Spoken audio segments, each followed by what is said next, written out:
Greetings everyone, Ryan Sprague here, host of Somewhere in the Skies. For over 7 years and more than 400 episodes, the Somewhere in the Skies podcast has always been free to listen to, but it's not free to create. So we offer several ways to help support our efforts and get rewards in return. If you listen to the podcast on Apple, you can click the subscribe button at the top of your Somewhere in the Skies feed to become a premium Apple subscriber. Or you can join our Patreon campaign with several tiers available. Both of these options give you the same benefits and rewards: ad-free episodes, early access to the main show, and bonus episodes and content. Help keep the lights on at the Somewhere in the Skies HQ, and help us continue to grow by becoming a Patreon subscriber at patreon.com/somewhereskies, or by clicking the subscribe button at the top of your Apple feed. Thank you for your continued support, and keep looking up.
That advocates for greater transparency regarding unidentified anomalous phenomena, or UAP.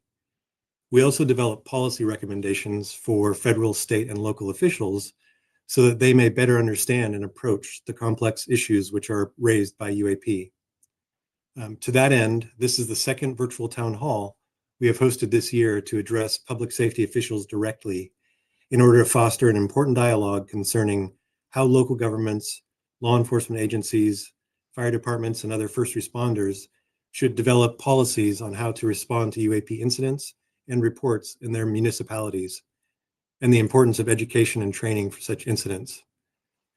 Our first town hall earlier this year was in direct response to the numerous incidents in and around New Jersey late last year that involved so-called drones of unknown origin appearing in skies over neighborhoods and sensitive installations.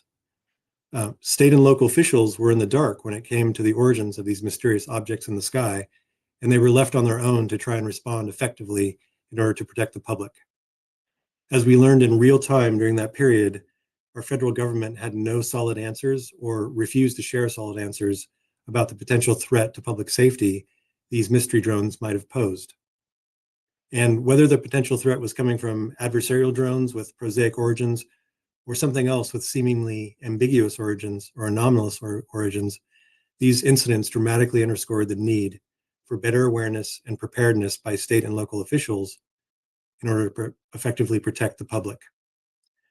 While our first town hall discussion addressed how first responders can best prepare themselves for incidents involving drones or UAP, this discussion will focus on building awareness for public safety officials about historical UAP data, methods of data collection and analysis, the necessity for procedures, training, and equipment to respond to UAP incidents, and how potential future revelations might affect the public.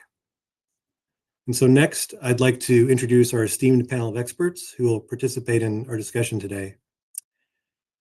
First, we have Larry Hancock. Larry is a historian, author, and former U.S. Air Force electronics specialist with degrees in history, cultural anthropology, and education from the University of New Mexico. He spent over 30 years in the computer and communications industry before turning his attention to Cold War and national security research. Larry has written more than a dozen books exploring covert operations, command authority, and the political assassinations of the 1960s. He currently serves on the board of the Scientific Coalition for UAP Studies, where he leads their intentions study. And next we have Ian Porritt. Ian is an astronomer and data analyst from New Zealand whose independent observatory work helped discover several exoplanets, including an Earth-sized planet in a binary star system. That discovery broadened the search for potentially habitable worlds. Today, Ian applies his analytical skills to the study of UAP, using complex pattern analysis to better understand their behaviors and possible intentions. His background blends hard science with an open-minded, data-driven approach to the unknown. And next on our panel, we have Dr. Keith Taylor. Dr. Taylor is an adjunct assistant professor at John Jay College of Criminal Justice, where he teaches law enforcement and emergency management. He's a retired NYPD Sergeant Special Assignment and former Assistant Commissioner for the New York City Correction Department. Over his career, he served in key leadership roles, from weapons of mass destruction response to FEMA urban search and rescue planning. Dr. Taylor holds degrees from Howard University, City College of New York, the Naval Postgraduate School, and Columbia University. And we also welcome Dr. Lenore Wyand. Dr. Wyand is a clinical psychologist with more than 40 years of experience, specializing in trauma and holistic recovery. She completed an NIH-funded postdoctoral fellowship in complementary and alternative medicine and pioneered the use of transcendent music to help integrate and heal trauma. Her music-based protocol for PTSD was adopted in a military program at Fort Hood and recognized for its effectiveness. Dr. Wyand has shared her research at major institutions like the University of Michigan, Duke, and the Royal College of Physicians in London. And finally, I'd like to welcome Sean Grosvenor, our moderator today. Sean is a forensic consultant and retired Illinois State Police commander with nearly 25 years of service. He's also a court-qualified expert in bloodstain pattern analysis and firearms and has testified in more than 40 trials. Sean has trained over 50 public safety agencies in crime scene investigation, sexual assault response, and forensic photography.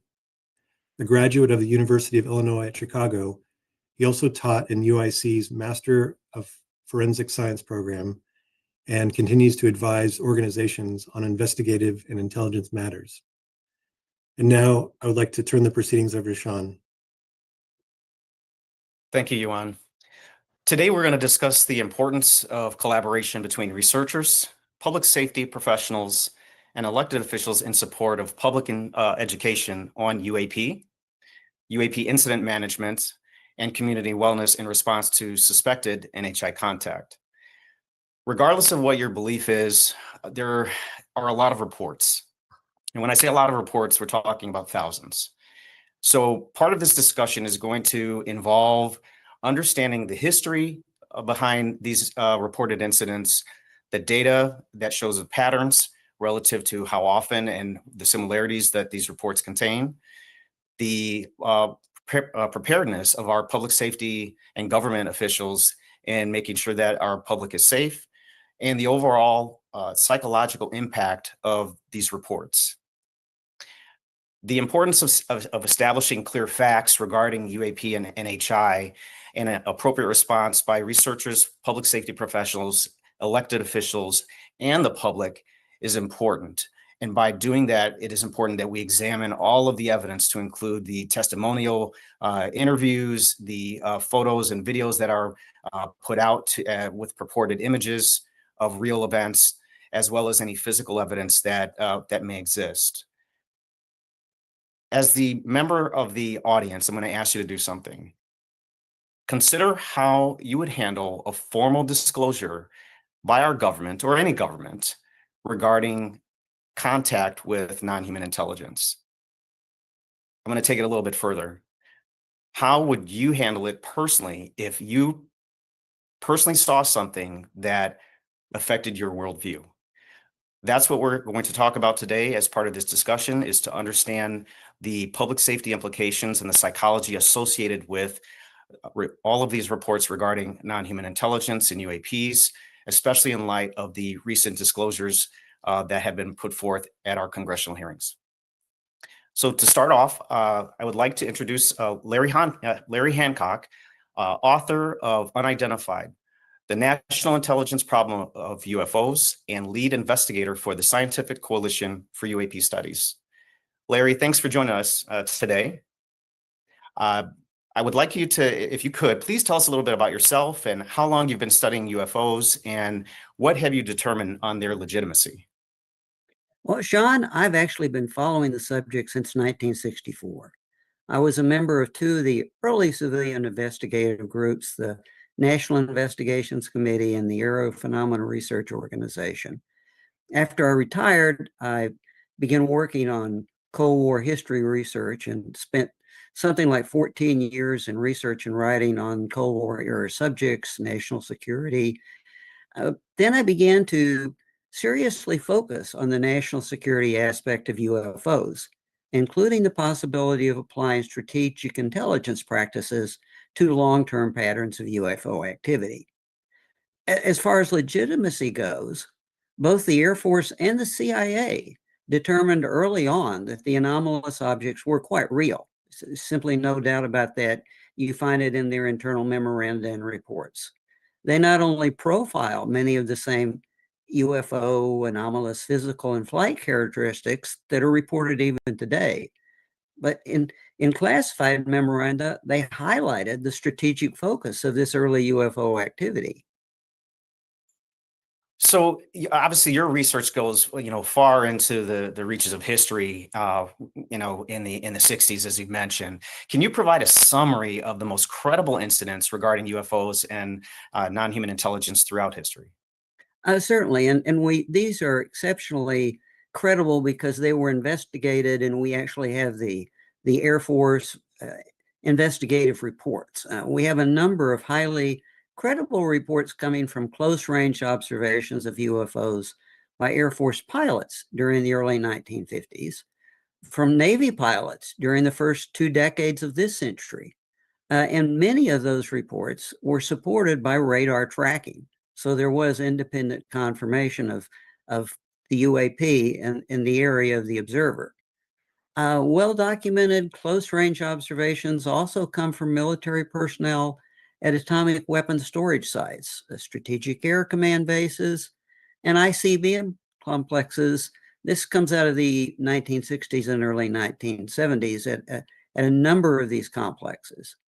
In addition, a series of very credible reports are on record from police officers and law enforcement personnel who extended close and fairly long-term encounters with low and ground level UFOs in the mid to late 60s and 1970s.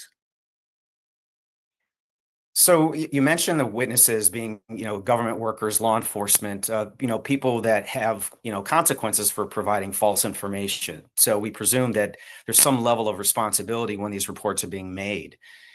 Given the credibility of so many of these reports, why do you think the government has taken such an avoidant position on addressing the facts related to reported UAP or NHI encounters?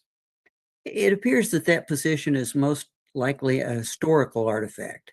It's likely based in the national security paradigm that was established for dealing with the very first UFO reports during the later years of the 1940s into the early 1950s. This was a period of time in which the Cold War was just evolving after World War II. There were very specific fears of Soviet reconnaissance over the United States, even fears of preemptive atomic strikes by the Soviets. And that was the context by which UFO reports were evaluated, certainly by the Air Force. And that became the context for reporting and dealing with encounters by military pilots who actually often thought they were being engaged by UFOs that were responding to them in aerial encounters. And that meant that physical engagements, anomalous radar tracks, and even unknown electronic transmissions from UFOs, including friend or foe transmissions, were interpreted and reported as Soviet radar jamming or spoofing and treated strictly from a security perspective. It's true that the official government position continues to be began and continues to be that there's no evidence of hostile action associated with UFO reports. But Congress has recently mandated that the Secretary of Defense and Joint Chiefs of Staff Chairman review and update all directives related to countering unmanned aircraft systems in the U.S. airspace. In essence, that directive reestablishes and continues the national security orientation toward unidentified object reporting. Finally, beyond that, there is no official government position on non-human intelligence, much less any directives regarding establishing positive contact with NHI-associated UFO observations. No official national guidance has been issued by the military services in terms of initiating NHI contact protocols, nor have any protocols been established under Joint Chiefs directives, simply practices for reporting, not what to do during the encounter. So that's interesting. So throughout history, we have, a volume of reports, which is met by the government based on what you're saying that, we're not taking a position on this. We're going to explain this away. But over time, what we've seen is a continuation of reports. And most recently, we have at least two congressional hearings that have been held where we have some very credible people giving official testimonies to some very incredible things. So what do you think is different now that the government is releasing more information on UAP? Well, it is true that the government is releasing some very selected contemporary reports of UFOs, but without the full data related to those reports. We don't get the electronic and electromagnetic emissions data. We don't get photographic video metadata involved in the incident. So even though some information is released, that makes academic and scientific study virtually impossible. And as of this date, it appears that this is only military reporting of UFOs. As far as is known, there's no broad reporting and investigation of public incidents that is in place. To some extent, the current information being released is actually more limited than the data that was available from the Air Force Project Blue Book inquiries of the 50s and 60s of the last century. At least when we got those reports, we got details of the electronics emissions, what frequencies, duration, we got radar scope photographs, we got radiation measurements, and we got detailed investigations, including witness interviews and the reports from the military investigators. We're getting none of that now. So in contrast, the current government releases provide minimal information on the context of the individual reports. So with the lack of data and the lack of context, to some extent, we're far behind the curve on what is being provided now as compared to what happened earlier historically. And that's concerning because, again, you just ran off a list of all different reporting metrics as to what these anomalous technologies involved. There's, again, a volume of reports, and we're still maintaining kind of a minimalist approach to releasing information. And in addition to that, reports are continuing to come in. There are quite a few people that are reporting not only contact with UAPs, but contact with non-human intelligence. And again, no matter what the belief system is, I think part of this discussion is talking about preparedness. In the event that this were true, regardless of what the evidence shows or doesn't show, it's prudent for us to have some sort of a response in the event that this were to be true. So what do you think is the next step to prepare the public for more information on possible contact with NHI? Well, in one sense, my view is that the public has already been prepared and desensitized to the concept of non-human intelligence by decades of media exposure related to a variety of positive and negative contact scenarios. The next step would have to be an official acknowledgement of the existence of non-human intelligence and some directive to the military services and law enforcement defining scenarios for non-human intelligence contact in regard to UAPs, giving some direction for acceptable responses, and some standard contact protocols. That would acknowledgement would be the next step and would set the stage for an open public discussion of the possibility, and it would also let the public know that this is being acknowledged and addressed, so it takes some of the mystery and some of the fear out of it. Given that contact protocols for unknown aircraft and ships are well established within the military services, extending that scenarios and providing examples involving possible NHI would be a first step in preparing the military, law enforcement, emergency responders, and even the public for any such encounters and contacts. Of course, the hardest decision in all of that is going to be who orders the issue of that acknowledgement and any directives. Is it Congress? Is the Department of Defense, the Joint Chiefs, Homeland Security? Historically, such directives originated with the Defense Department and the Joint Chiefs of Staff. I'm not sure that would be the best way to progress to escape this national security paradigm. So everybody has their own ideas as to what the next step should be, and you've provided quite a bit of insight as to what the recommendations would be. The keepers of the problem, those who know the ins and outs of whether this is adversarial foreign technology or something we don't understand or something we do know what it is and there are concerns.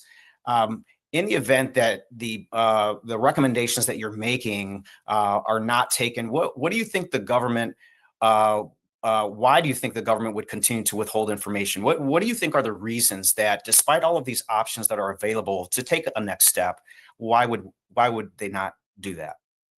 I think there are 2 or 3 answers to that, which vary as to exactly what form of information is held and in play. For example, if let's say there's evidence for NHA verification through scientific methods, materials analysis, confirmation of anomalous propulsion technology through a variety of sensor systems.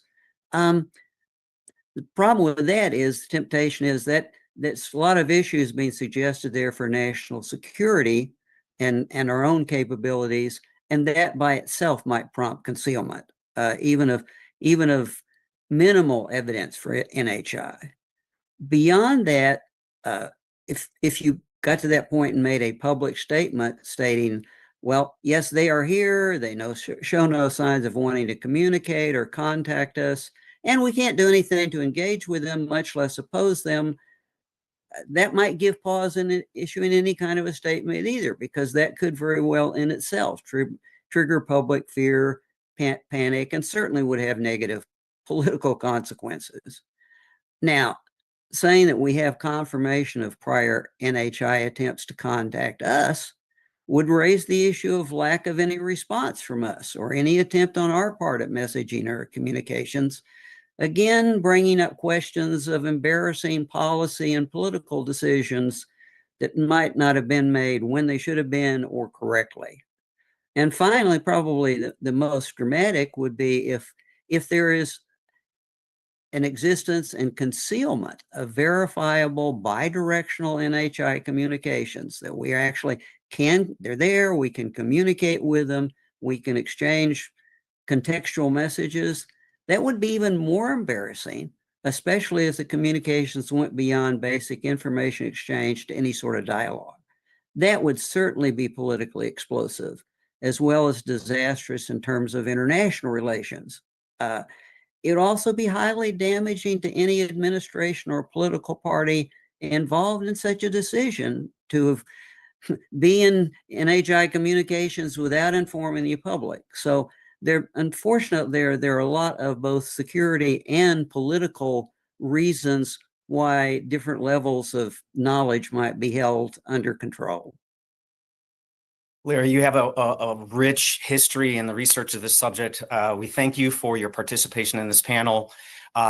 You've outlined quite a few opportunities that we have to take a next step. It seems like we should do a full-on assessment of this and really make some decisions about informing the public so that questions are answered that would affect everyone involved.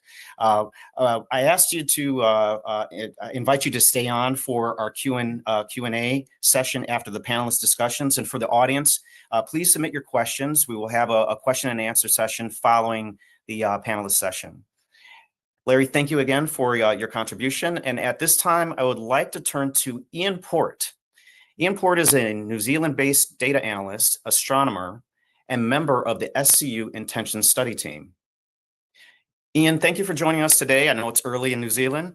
If you could, tell us what are the important questions regarding UAP and NHI that can be answered with good quality data? What can be answered with the data? Well, the first thing people think about is proving that UAP are real. And the second thing would be trying to understand the technology. And they're often focusing on one individual case at a time. For me, there is enough evidence that UAP are real. So the question is not, are they here? But why are they here? There are many more questions we should be asking ourselves, and not enough effort is going into answering these questions. These questions require a much deeper analysis of the data. And we need to look at patterns of activity, not just individual cases. And we need to apply a structured analytical approach to bring all the different layers of insights together. It's this layering of insights which allows us to build this deeper and wider understanding, which gives us the ability to answer these difficult questions. Okay, so what are some of these questions? Firstly, why are they here? What are their intentions? Is it exploitation? Is it merely a survey? Are they wanting to assist us? Or are they wanting to collaborate? Are they wanting to expand, relocate, or simply nomadic? Is our planet easy to get to, or are we sitting on the very edge of their reach? Is it one coordinated group, or is it multiple different groups? And if there are multiple groups, do they have different or competing priorities? What are UAP focusing on? And can we use that as a predictor for future activity or to help understand their intentions? How do they behave? How do they react to our behavior? How should we react to them? And how do we engage them? A real-world example would be perceived aggressive maneuvers by military pilots. This typically results in UAP retreating, which is reducing our opportunity for positive engagement. So we need to train our personnel on how they should react, which means we need to acknowledge they exist for a start. They need to be trained to be able to identify what it is, and then they need to have a protocol in place to engage. Another important question is understanding their operational approach. Do they have a small continuous presence, or do they come and go as required? And what does this mean in terms of their strengths and their weaknesses? Understanding their operational profile gives us insight into their capabilities. Building up a profile could even help provide insights into the most likely origins, as different origins will have different limitations and different priorities. The important thing to remember is that they are here for a reason. They have been here for decades, and the current operations may be laying the groundwork for phase 2. So we need to understand what phase 2 might be and how things are changing. Understanding what's gone before and understanding what's happening now allows us to anticipate what might happen tomorrow. Understanding the answers to one of these questions also provides insights into understanding the next question, as their intentions, their behaviors, their focus, their limitations, and their origins are all interrelated. So we work through the data, building up a library of patterns and indicators, which help provide answers to these questions. So the patterns in the UAP data can provide a lot of information about who they are, why they are here, and where they're from. But importantly, what might be happening next. If we want to understand the future, we need to understand the past and the present and what direction it's heading in. But it's a very slow and involved process, but it's important that we follow a structured process so we can have greater confidence in our findings. So you mentioned patterns and indications, and for our audience, my understanding is that means that you're collecting a variety of information relative to date, time, location, time of day, specific behaviors. You have a large menu of activities that you're collecting in order to establish whether or not there's a pattern. And we just heard from Larry, who gave a history showing that this information goes way back into the times when the governments were collecting this information. So we have, basically what I'm saying is there's a lot of data. So in the interest of gathering information that will establish facts, again, we talk about evidence. The data is taken from reports from people, many of them who are credible. But yet and still, there is a difficulty with various groups and individuals, cultures, with being able to internalize this information and render a judgment as to whether or not it's believable. So what are the gaps in the collection of data relative to these encounters? What's missing that is preventing larger society from looking at this as, something that needs to be investigated further? A significant part of the effort in pattern analysis and interpreting those patterns is getting the data into a workable format so we can start the process. But before you even start, it's vital to understand the question you're trying to answer, as this determines your approach to the problem and what data you need to answer that question. It needs to be in a structured process to remove unwanted noise and bias to be able to reveal the hidden patterns. And you need to understand the limitations in your data you're working with so you can use other techniques to work around these limitations, or if you can't find a different approach, not to over-interpret your conclusions based on weak data. So I'd say the biggest gap would be the need for a global database. We need to treat this as a global issue, and we need to share our data, and we need to share our findings. We need to work together, and this is not just across borders, but across disciplines. I think it needs to be a not-for-profit organisation with open access. The data can't be held in restrictive private or government ownership. In terms of the data, accurate time and location, of course, but there is a wealth of other specific data required when we get down to answering these very specific questions. We need details for each case relating to the geographic location, but we also need to understand all the different things related to that location. For example, the types of military facilities, the environmental impacts, natural resources, populations, infrastructure. So we can answer the question as to why that location and why that time. For the reports themselves, information about their behavior, craft dynamics, occupant details, there's a very long list of possible information. But the important thing here is we need a global standardized approach so that the data can be brought together. When we're talking about a global database, language is another one of the issues. Having the database available in multiple languages is important. Then we get down to the quality of the data. All data should be collected and available, but we need to know if it's been investigated or not, what the conclusions were, and how reliable the information is, and then linking it back to the original source. So there's a lot of gaps, but it is solvable by a global coordinated approach.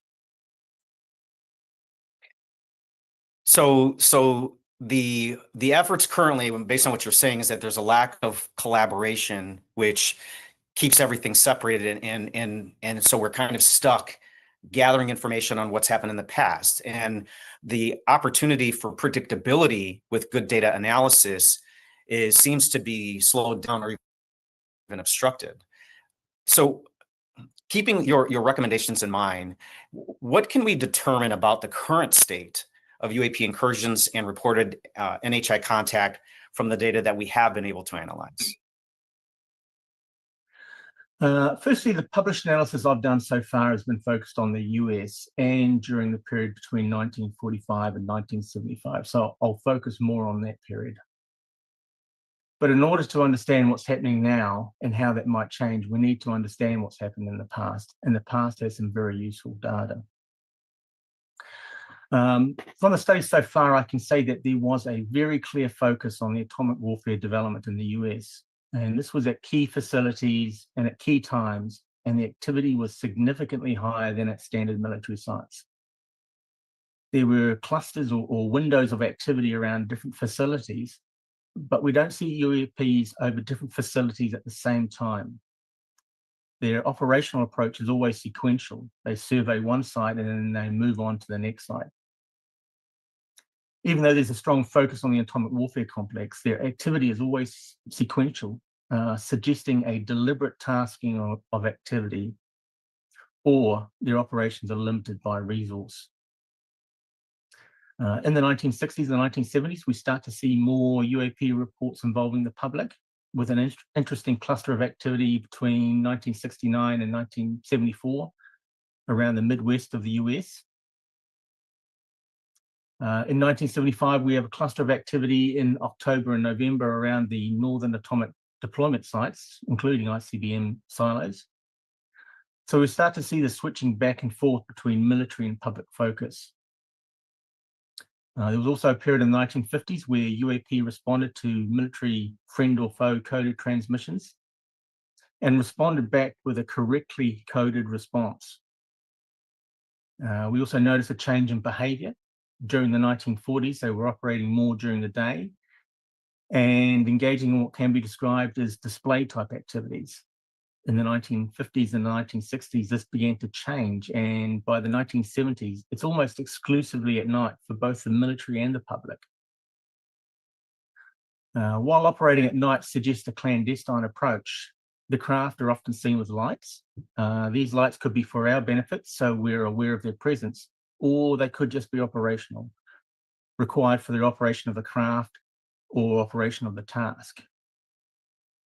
Importantly, though, they go dark when military interceptors arrive, either lights off or suddenly relocating, and resuming activity when the interceptors leave. In the early period, their overt activity in the 1940s and 1950s could be interpreted as part of an initial contact process, wanting to make us aware of their presence and testing our responses. But if this was their purpose, then by the 1970s, they've changed their approach. Any changing UAP patterns is a key thing to focus on, as it gives us signals as to where to refocus our efforts or how we need to adapt our approach. So again, you've provided a lot of detail as to what you can extrapolate from the reports and the data that you've been able to obtain. But as you've mentioned, your analysis has been, within a certain period that's pretty far into the past. 1945 to 1975 is what you mentioned. So that's concerning because you're also mentioning potential contact protocols and operational efforts. I think a reasonable person would want to know, what does that mean today? Because, your average person, even if, the government were to say, yes, this is real, but this was back in the 40s, most people won't really, be too concerned, other than they'll be wowed by it. So with taking these reports at face value, considering that there are some, quite a few credible sources, you mentioned an operational approach. Taking all the patterns that you've mentioned together, what do you think that could tell us about possible operations and presence of non-human intelligence on Earth, based on the data that you've been able to analyze?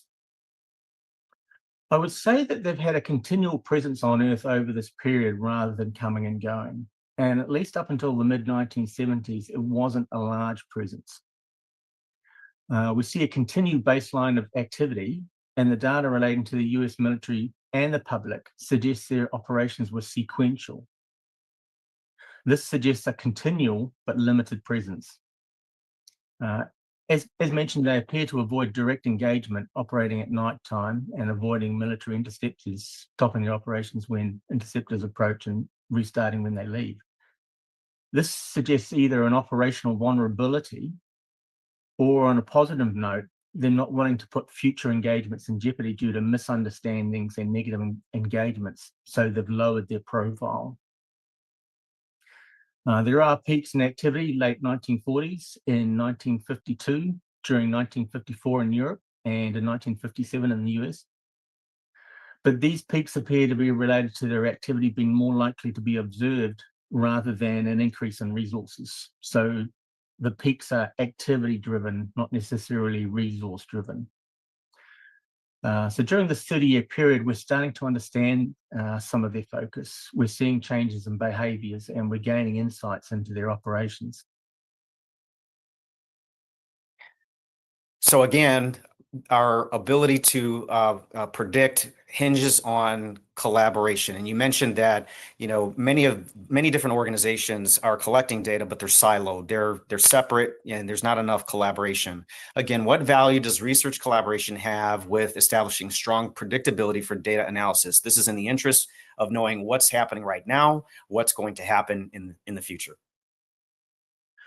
For me, in the pattern analysis I do, it's critical to have this collaborative approach. And it's not just in sharing data and in sharing the results, but integrating expertise from across diverse disciplines. It's going to require a multidisciplinary approach if we're going to answer all the questions we need.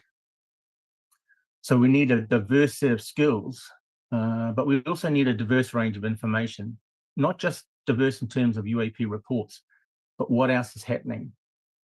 Without this background information, UAP activity could look random and unstructured. And from the analysis we have done, it is not random, it is purpose-driven.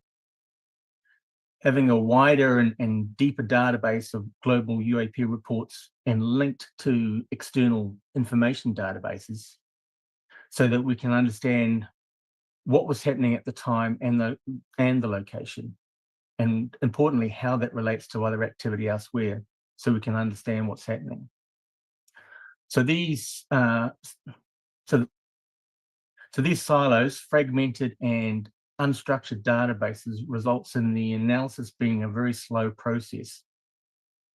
But it's also important, or just as important, to have a diverse team of people to fully understand what's happening. So again, it comes down to a global approach involving multiple disciplines. So that global approach, that comprehensive approach across multiple organizations in multiple countries, again, structured and unstructured and fragmented databases are going to slow that research down. So what problems could this cause for comprehensive analysis? Firstly, it means that we won't learn as much as we can about the phenomenon, or it'll take us longer to get the answer. But the concern I have is, as we move forward, we may find ourselves in a situation where we need fast and up-to-date information in a dynamic environment. And this fragmented and unstructured approach will not allow this. UAP engagement could literally change overnight. Today, we could be debating if they're real or not. And tomorrow, we're dealing with a very real hostile threat. Or they could be friendly and we come out all guns blazing and lose an important opportunity to engage. There's a lot of negative outcomes due to misunderstandings and getting it wrong. We may have the luxury of time now, although I think this luxury of time may be an illusion. But in the future, things may develop very quickly and we won't have time to gear up. And we can't afford to waste the time we have now. So we need to establish a global cross-functional group dedicated to collecting the data and, more importantly, understanding what is happening and how it's changing. They are here for a reason. They are investing time and resources. So I would expect the situation to develop. Now, we currently have a window of opportunity to learn and get ready. When that window closes, and it could close fast and without warning, then that opportunity's gone. So the opportunity that we have here, again, coming back to Larry, is that we have some next steps that we need to take. And you've made a very important observation, is that if we don't properly assess this, we could be, failing to recognize a possible threat existentially, or we could, jump to a hostile conclusion where we engage hostilely in a situation where it's not hostile. And again, the way to resolve that is to gather the data, work collaboratively, and make sure that we are properly assessing the situation. Ian, thank you so much for your time in today's discussion. We will work hard to make sure that we appeal to those that have data to collaborate together. At this time, I would like to introduce Dr. Keith Taylor, Adjunct Assistant Professor for John Jay College in New York.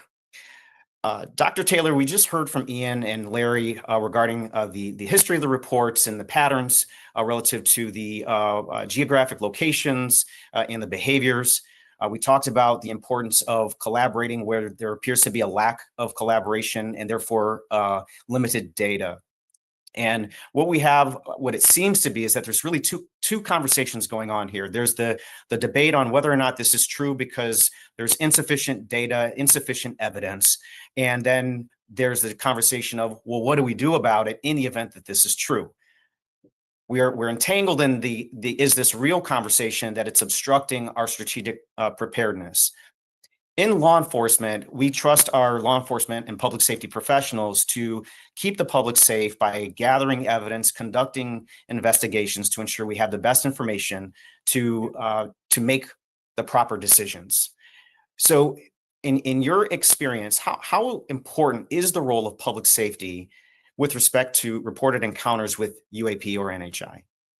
Thank you, Sean.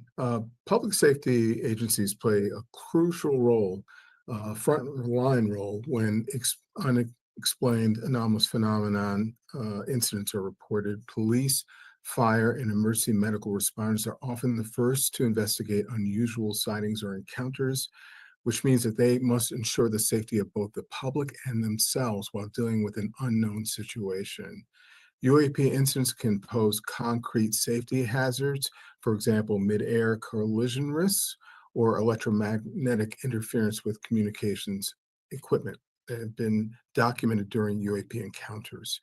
In one 2023 case, police patrol radios failed during a UAP observation, and similar disruptions occurred near military and critical infrastructure sites historically. These risks underscore that public safety officials need to be prepared to manage UAP events as a matter of community safety and officer safety, not just because of curiosity.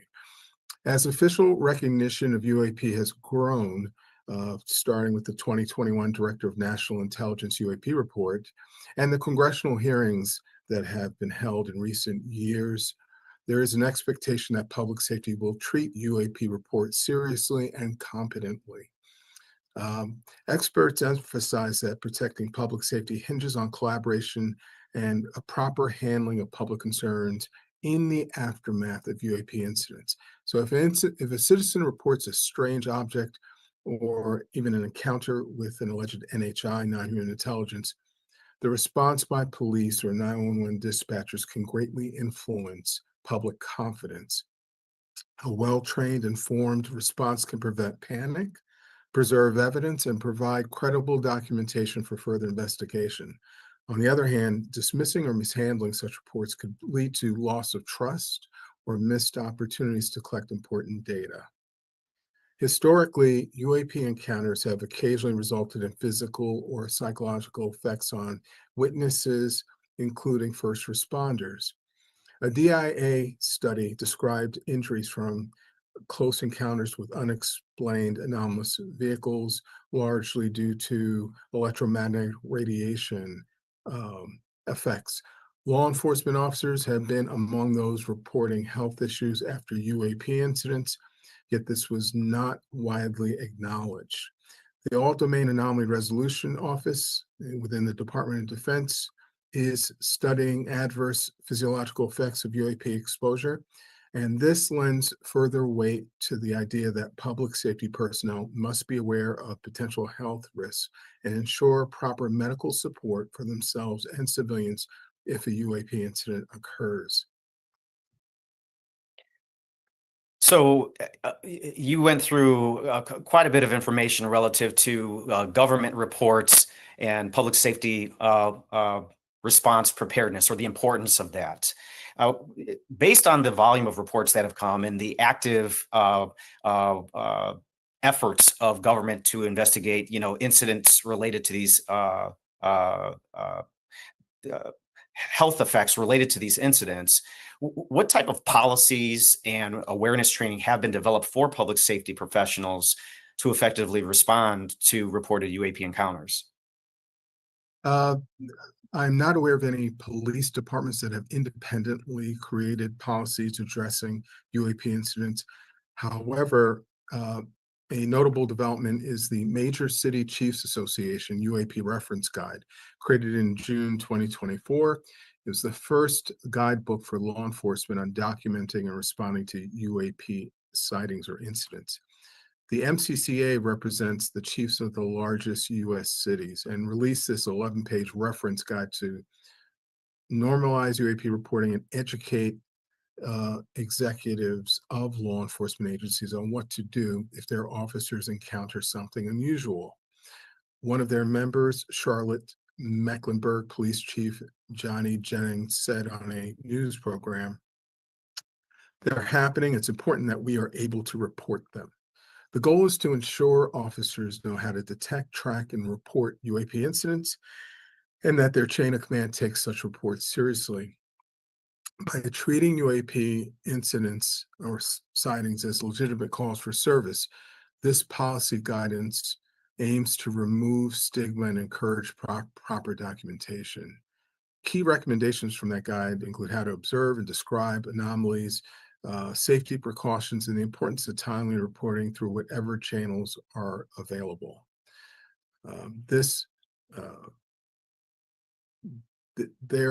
In terms of actual training, there has been a training framework that has been suggested to give officers and other responders a spectrum of skills and knowledge to handle UAP incidents. A curriculum hypothetically would cover introduction to UAP, definitions of sightings versus contacts, historical case studies, standard operating procedures for UAP encounters, a step-by-step response protocols with scenario-based exercises, initial response and assessment, which would be best practices for receiving reports, ensuring scene safety, and documenting observations, evidence collection and preservation, which would include methods for collecting unusual evidence and maintaining chain of custody, handling contacts and encounters, which would be guidance for cases of alleged direct contact or possible abduction, including assessing physical and psychological impact on individuals, interagency coordination and information sharing, how to notify and collaborate with federal agencies like DoD, FAA, or scientific organizations, communication skills, managing media inquiries and public communication about a sensitive incident, and continuing education awareness, emphasizing ongoing learning as UAP research evolves, as well as ethical considerations about the same. So this multidisciplinary training model would draw lessons from historical incidents and incorporate them into modern emergency response practice. All right. So you outlined recommendations for training and preparedness. We heard from Larry on the history that goes back decades. We have patterns and indications, the efforts to collect data, and we have a growing interest from the public, largely due to the ongoing reports. And then, of course, we have congressional hearings where witnesses are testifying under oath as to what they're experiencing. What do you think? What is the current climate of public safety leadership with respect to training, resources, and response to UAP? I mean, where are we at? I think the attitude of public safety leadership towards UAP has evolved from cautious or dismissive in past decades to increasingly engaged and proactive today. As of 2023, most police and emergency service leaders had given little official attention to UAP, reflected by the fact that virtually no agencies had protocols or training in place. But due to a combination of high-profile UAP events, federal action, and public interest, it's begun to change this climate, especially the 2023 through 2025 congressional hearings and the proposed UAP Disclosure Act legislation put a spotlight on UAP as a legitimate national security and public safety concern.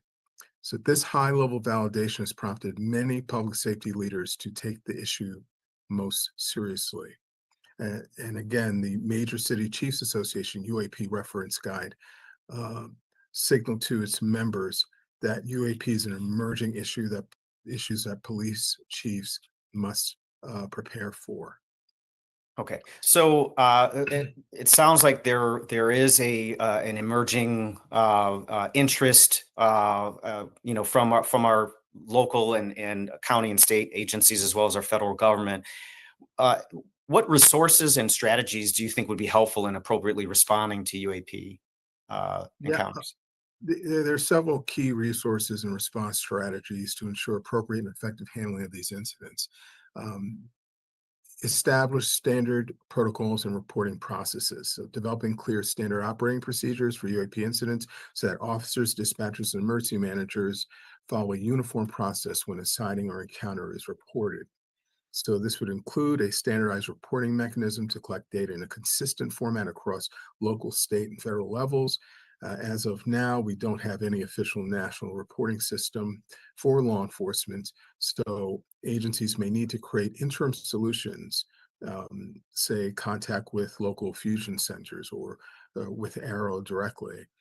A standardized UAP report might record time, location, description, witness info, and any sensor data in a structured way, enabling easier aggregation and analysis later. The NDAA for fiscal year 2023 mandated that government personnel be given a way to report UAP incidents up the chain. Mirroring that, police and fire departments should route UAP reports into federal channels, such as through the FBI or through Arrow, so that local observations contribute to the national picture. Specialized training for responders would be important. Invest in training programs that teach responders how to identify UAP and to respond safely. Training should cover how to conduct a preliminary investigation of a UAP sighting or encounter, including safe approaches to a scene, the use of detection equipment as available, and proper documentation of the event. Responders should be able to distinguish between ordinary objects, such as drones, Chinese lanterns, planets such as Venus or Jupiter, from potentially anomalous phenomena through knowledge of common characteristics. Training should also emphasize maintaining professionalism and avoid bias or ridicule. Every UAP call should be treated as genuinely as any other citizen report. Incorporating scenario-based exercises or tabletop drills, for example, role-playing a police unit responding to a UAP sighting call, can build confidence. Training should include awareness of electromagnetic or radiation hazards. Officers might be equipped, say, with a triage protocol for when police vehicle electronics fail, or citizens exhibits symptoms after a close encounter. By having a multidisciplinary approach, it will allow first responders to be taught not only about tactical response, but also the basics of scientific intelligence and even psychological aspects of UAP encounters. All right, so given the elusiveness that many report regarding these technologies and the delayed response that results in a gap in evidence that's collected for these reports, what are the biggest factors? What are the gaps in UAP investigation that have contributed to unsolved incursions? Why do we not know what's going on? Part of it is due to the lack of standardized protocols of reporting historically. So for decades, UAP sightings incidents were handled ad hoc. There was no unified protocol for first responders or investigators to follow, meaning data collection was inconsistent and often complete. The MCCA report found that no known official UAP reporting mechanism or common procedure for law enforcement means that the gap for when incidents occurs, officers are not going to interview witnesses thoroughly, will not perhaps preserve evidence properly, or not forward the information to agencies that could analyze it. So this absence of reporting framework has allowed many cases to fall through the cracks. Sightings remained only in local logs or were never documented at all. So patterns in reoccurring incursions would go unnoticed. There's also fragmented data and lack of centralized analysis.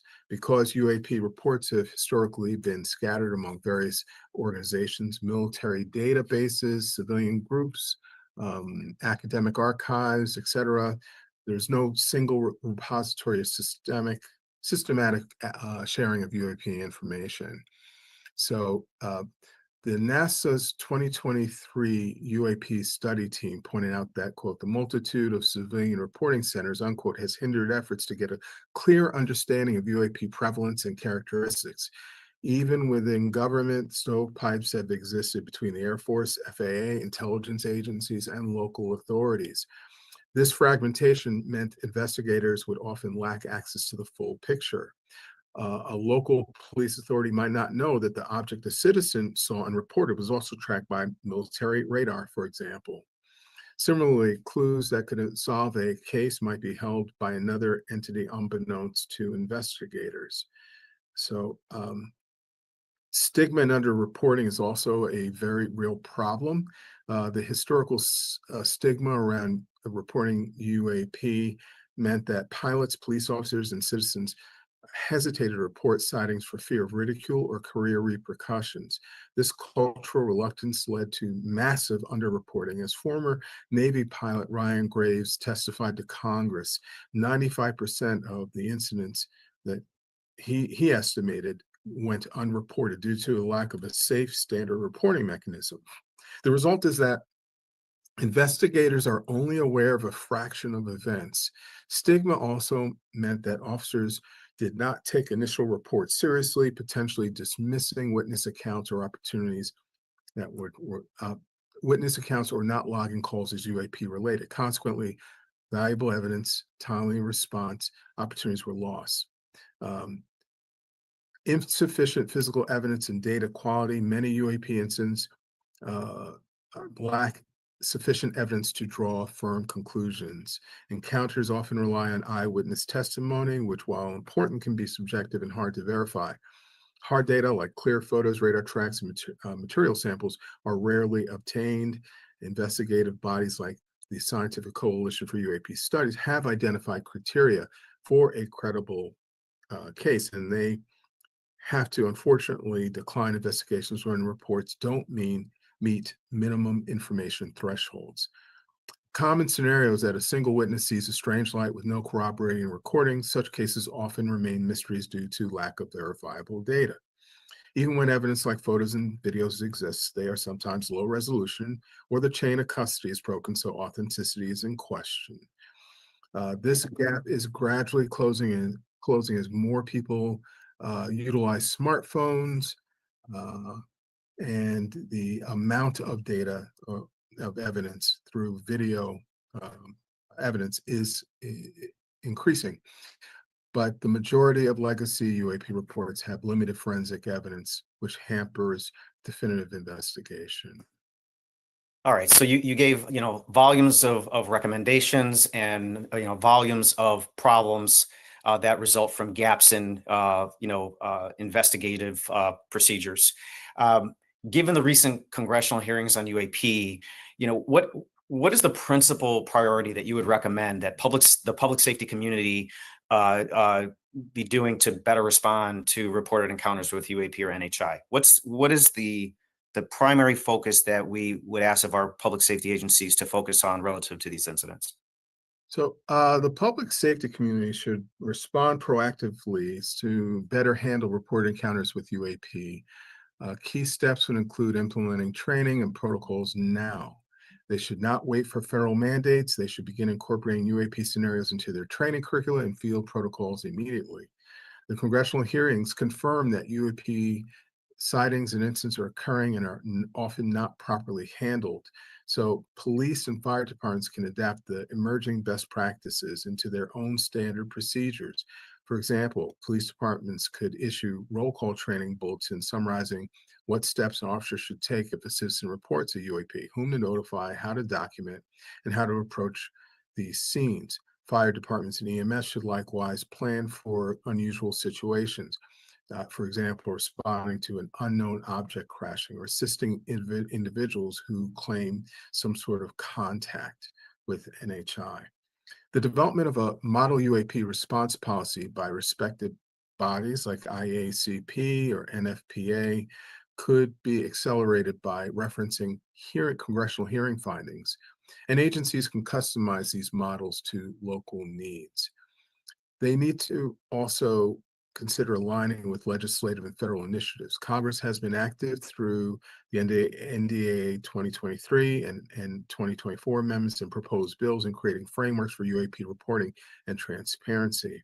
The public safety community should plug into these frameworks. For instance, the fiscal year 2023 NDAA requires that military intelligence and civilian government personnel have a means to report UAP incidents to ARROW. This implies that local government employers, which would include many first responders, should be encouraged and protected to report UAP up the chain.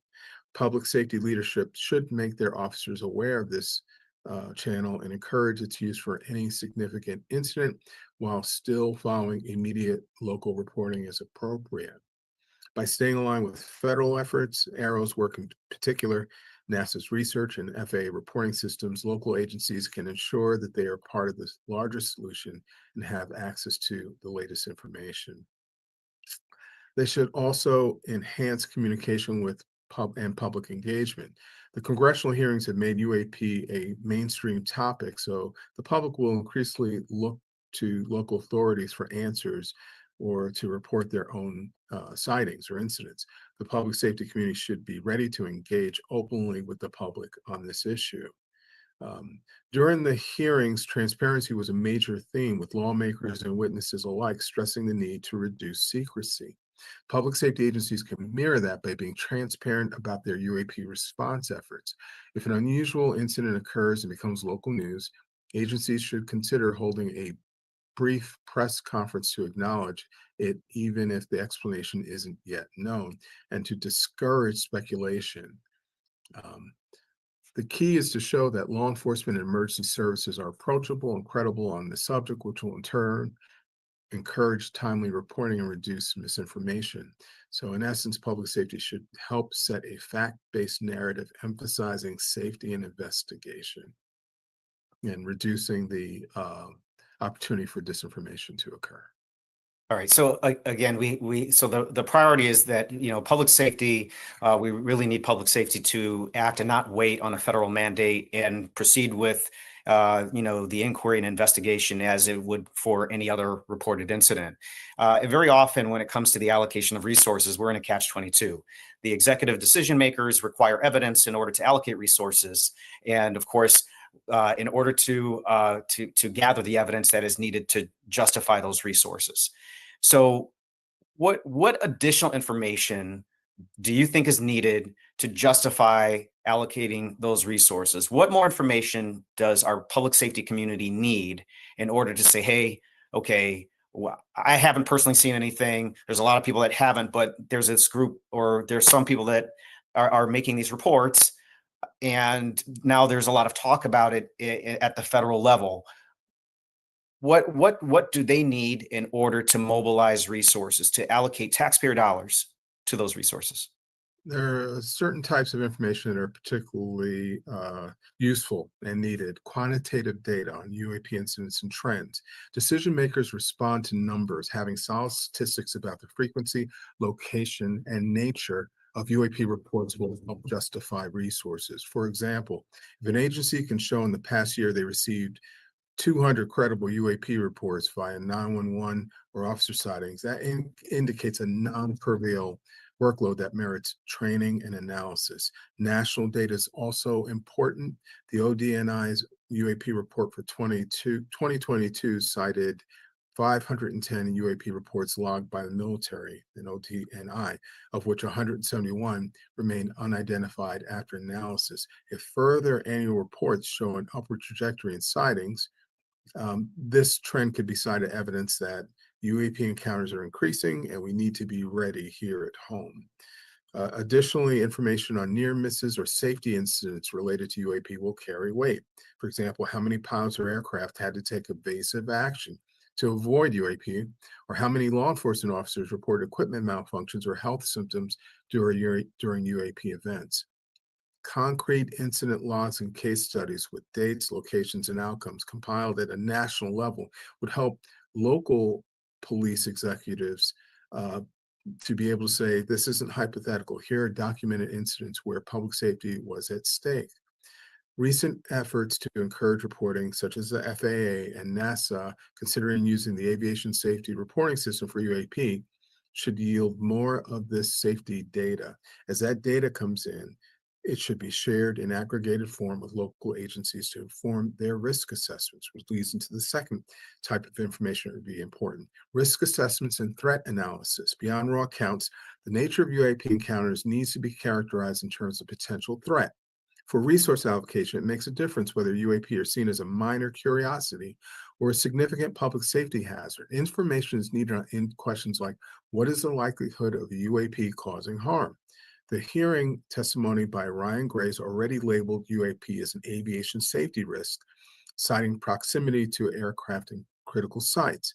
If analysis can show X percentage of UAP sightings occur near airports or sensitive infrastructure, or certain UAP have demonstrated capability, speed maneuvers beyond known drones, representing a possible collision hazard, unquote. Those points will bolster arguments for dedicating resources or detection technology to those locales. Furthermore, any evidence of adverse health effects on humans would be compelling. If first responders might be exposed to radiation or other effects, agencies must invest in protective measures and training. Thus, scientific and medical data on UAP-related injuries or electromagnetic interference ranges directly inform what equipment, for example, radiation monitors, Faraday bags for electronics, etc., and training are needed. At present, much of this is anecdotal or in case study form, or more systematic study, perhaps through Arrow or the CDC, would provide the necessary evidence to unlock funding. All right. So again, the theme of the next, the next steps is again more information. More disclosure of details that would inform our strategic response. The collection of evidence is one process to establish the facts related to the reported incident, but as you mentioned, the risk and threat assessment is a separate issue. It is a plan for a hypothetical situation that may not have enough evidence to prove that this is actually occurring or going to occur, but nevertheless is important that we have a plan, much like a planet-ending asteroid or an earthquake in the Midwest. Any calamity that could be a threat, we should have a plan for. And we appreciate your recommendations for the public safety community. We ask you to stand by for the Q&A session following the panelist session. Dr. Taylor, thank you for your insights, and I look forward to seeing you in the Q&A. At this time, I would like to turn to Dr. Lenore Wyand. She's a clinical psychologist with over 40 years of experience. And as part of this panel, what we want to do is make sure that we're addressing the psychological implications of the reports, regardless of anyone's individual beliefs, whether there's enough evidence or not. The issue is, how will the public receive this information in the event that this were to have some fact behind it? So, Dr. Wyand, thank you for joining us today. From your perspective as a psychologist, let's kind of go back to the foundation. What are some of the symptoms of anomalous experience, and how can they be distinguished from a mental illness, which is what some people chalk this up to be when someone reports something like this? Well, I'd like to begin by talking a little bit about trauma, since it can be a significant traumatic event. But first, I want to say that most of us as adults have experienced trauma. It's pretty common, and it can be, but it's also significant. The trauma can be the loss of a loved one, the loss of a beloved pet, a divorce, the loss of a job, a medical diagnosis that is shaking. All of that is trauma. But also, we are resilient human beings, and this is an innate capacity to heal, to resolve things. So these issues get resolved, remit, within a period of time, and then it's okay. It's not like it's gone, the memory's not gone, and some of the feelings are there, but it's no longer a traumatic incident. So trauma is an external event that is tremendously distressing, is overwhelming to the point of being flooded with feelings. And the feelings are so difficult and so much for thoughts and feeling, it becomes difficult to process either of that. So, go ahead. Go ahead. Just otherwise, there can be a sense of being dazed, disorientated, confused, in a fog. If you lose somebody you love and you're just out of it for a while. But more severe trauma, if I can go on about the trauma. Absolutely. I'm going to get on to people who have had sightings and encounters. So that in severe trauma, it can be childhood sexual abuse, physical abuse, emotional abuse. What happens is that the trauma exists and it's so powerful, so overwhelming that things disconnect inside. So a person does not feel fully present, or they are functioning, but they may not have memory. They may not have emotions that are directly connected to the event. Was a psychoanalyst called Shengold, Dr. Shengold, and he talked about extreme trauma, such as childhood sexual abuse, is being a terrifying too muchness, a sense of being encapsulated in a terrifying too muchness of the experience, of being flooded with all these feelings and not being able to deal with them. And so there becomes a disconnect. For children with these abuses, they tend not to talk about them because of fear of reprisal or nobody will listen. For rape and sexual abuse, it's often not talked about because the victim may be accused or blamed. In war, everyone is affected. Explosions, the constant uncertainty, and that's important.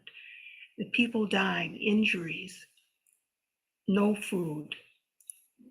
And soldiers with PTSD witness body parts being blown off, on constant alert for threats, doing things that they never imagined they would do as a moral injury. But yet there's a unique bond that develops when soldiers are in combat together. They know what each other has experienced because they've experienced it as well. There's a closeness, a caring, a tenderness without talking about it, a tenderness without words. Sometimes this bond can be described as being closer than blood. Many times soldiers don't talk about their experiences, except for a few that are very close. With these severe traumas, there can be something called dissociation. It's a disconnection, a disassociation from a memory of the experience or a feeling about the experience. And what can happen is there may not be a recollection of such a trauma for maybe years later, or feelings will come out, but no one will know why. Anger, frustration, sadness. So now we move to sightings and encounters with UAPs. Now we know that there's worldwide reports of UAPs, and there's similarities and there's consistencies, even with some variation. These reports in themselves become indicators, factual indicators. Sightings it's interesting because initially a lot of people are excited and enthused. What did I just see? And curious, intrigued. And it can be positive, not traumatic. Sometimes sightings can be viewed as a threat. There's something I've never seen before. What is it? It scares me. I'm terrified. And it can become really terrifying if there's some maneuver, some movement of the sighting that seems to be perceived as a threat. So another aspect is that with sightings, more than encounters, I think, is that there's this self-doubting, self-questioning. How could, maybe I didn't see that. I thought that's what I saw, but it's probably something else. Someone had described to me seeing lights in front of them on the road, and they followed the turn of the car and they weren't there, their headlights. And then they talked themselves out of it by saying, it was the turn in the road, and that the lights were probably always in the same place, but I was seeing them differently because of my positioning. Another friend, and that person, in talking about it, slowly was talking themselves also into remembering there was more to it, and there was some apprehension in it. Someone I've known for 40 years, and I've been asking people more recently about these awarenesses.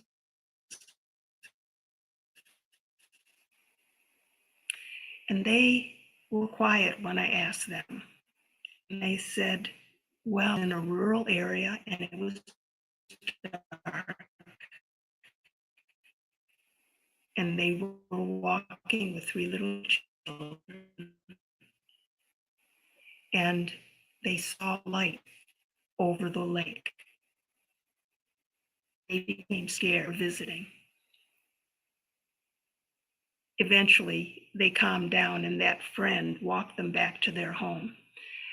But as she was telling me, she was saying, oh, it was probably a reflection of the moon on the water. It was late at night and it was confusing. We were tired. But as she kept talking, her voice was exhibiting fear. It was becoming shaky and nervous and concerned. So that's not an uncommon thing to sort of minimize, but the feeling is still there. The feeling hasn't gone away even after 30 years.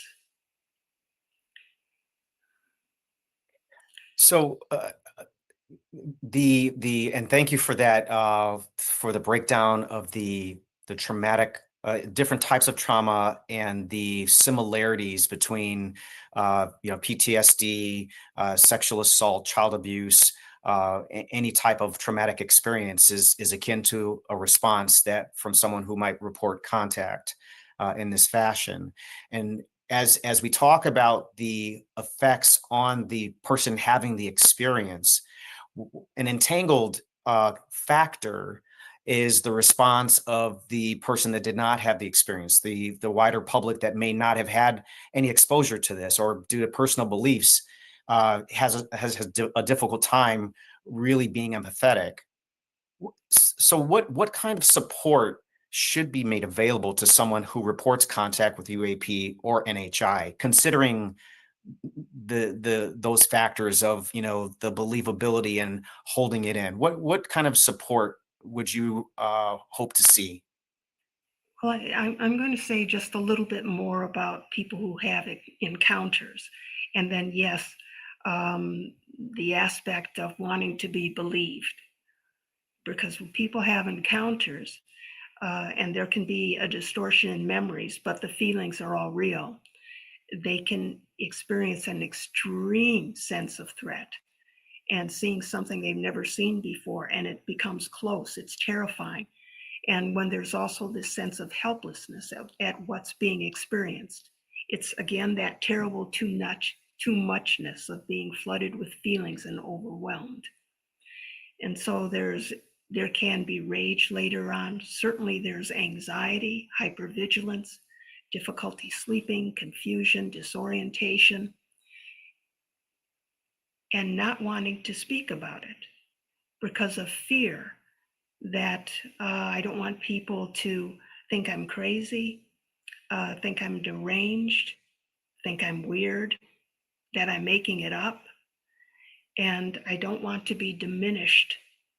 I don't want to be thought less of. I don't want to lose the respect of my community. I don't want to lose my status and with friends, with people I work with. So it's not talked about. Oftentimes, a person, well, they may not even mention it once to somebody unless they get a sense of an opening, that this one may be more open. So that's a key, is being open, but believers are open. The people who don't believe, no matter what you say, I don't believe, that's silly. It's weird, it's nonsense. But for first responders or for anyone in society, the more we can be open, just even open to the possibility and caring about another human being, about human beings in general, is that we can listen differently. When someone says something, whether we believe it or not, the feelings we can relate to, even if the ideas are not. And it's listening to the fear or the excitement or the confusion, being present to somebody by listening. And through listening, there's a sense of acknowledgement. Someone is there with me, they are listening, they acknowledge that I went through something. And then I'm not alone. Somebody's here with me. Even in if it's on the phone, they're with me in what I'm experiencing. When someone acknowledges, not just to the words, but to the feelings of what's going on, that allows for a sense of safety, of not being alone. Remember those early difficult traumas, people are alone. They don't feel they can talk to anyone. The experience of sighting a UAP or an encounter with one, they want to share it. They want to share this thing that happened to them that's so extraordinary. Not always the difficult part of it, but they want to share the uniqueness. And there's even some wonder, intrigue, curiosity about it. So it's having someone that can be shared with, who will listen and be present. That's great. I mean, again, the support of just generalized individual empathy is important, just in general human relations. And it's unfortunate that, people who experience various type of trauma, are feel normal, may have no symptoms of any type of, mental defect or trauma, but as a result of the trauma, these symptoms then emerge, and much of that is contributed to the fact that a traumatic event has occurred, but they can't talk about it because no one will believe them. You've talked a lot about, again, the person having the experience, but you've talked about the recommended mode of support of empathy and generalized support. For anyone that has personal beliefs that prevent them from really engaging, what do you think, what additional information do you think would be needed to resolve uncertainties about facts? I mean, you talk about evidence and different, information relative to data. what information is needed to resolve uncertainty about facts relating to UAP or NHI contact? Well, it's difficult because we know that people who had an experience, the experiencer, the person who's had a sighting or an encounter. For other people who haven't, it's hard to believe. And so just expect, and also this attitude of bias and judgment doesn't change easily. But as you described, there are reports going worldwide. And with these reports, there's similarities, there's consistencies all over the world, can be in some way made public, but it takes the coordination, the collaboration,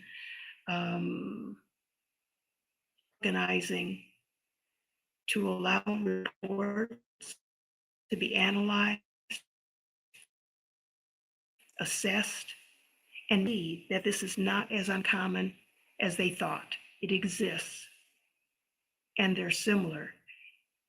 And whether you believe it or not, the reports are real. They've been offered or given to first responders and reported. They exist. And having that information is very significant for a lot of people. So again, what we have is a theme of basically more information that would be helpful to resolving questions about facts that would not only remedy the belief systems of whether or not something is true or not, but would remedy the support for someone who reports an experience but has nowhere to go. So that information would be helpful in bridging the gap with that support. Yes, it's both. It'll do both. It will help the person who has the experiences to know they're not alone. Absolutely. So is there a good reason? Is there a good reason clarifying information should be withheld on facts related to UAP or NHI encounters? That's the question. Is given your recommendation, is there a good reason that information should just not be provided? I think it's the quality, the type of reporting. This is something that I think needs more research. We want information shared so people can feel safer, that they know they're not alone, that they know they're not deranged, but these are reactions to experiences. We also don't want to terrify people. So more research, I think, is necessary to analyze the data, to see what it means, and to see where it then leads. What's the next step to take with this data? And to have it centralized, to have each country perhaps have their own centralized collection of data, and then also have a global collection of data. Because as different people have said, this is a global issue. It is not national. And we want to respect that and take advantage of the possibility that we can actually work as a world, function in unity together, helping each other. And you mentioned, panic, people being terrified. On the subject of, mass hysteria, what are concerns relative to mass hysteria or other adverse public responses to government disclosure of UAP contact? Well, I found 3 different situations, incidences, that will help give us a clue. In 1938, there was a radio adaptation of H.G. Wells' novel, War of the Worlds. Orson Welles did this adaptation, and he did it in a very realistic and creative way.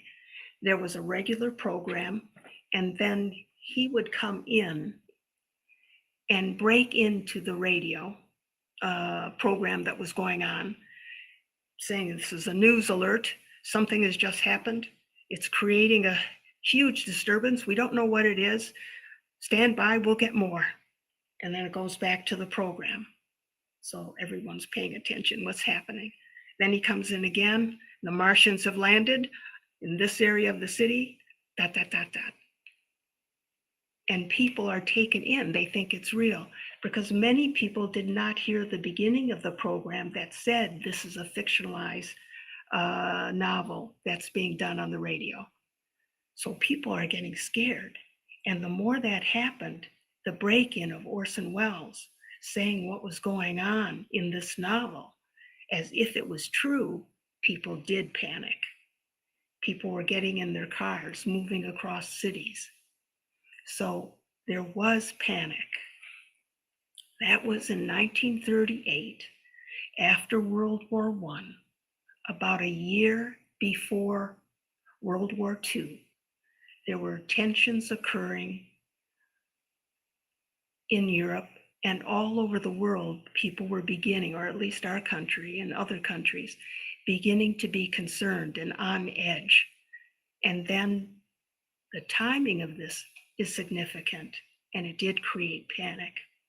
But now we're getting closer to our time.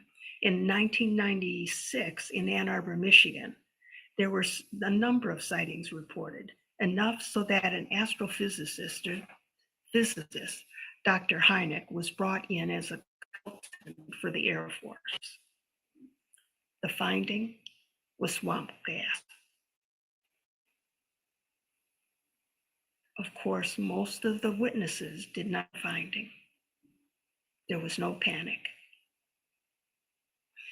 1997, it's called Phoenix Lights in Arizona, considered perhaps one of the largest sightings in the US, and estimated 10,000 or more people witnessed it.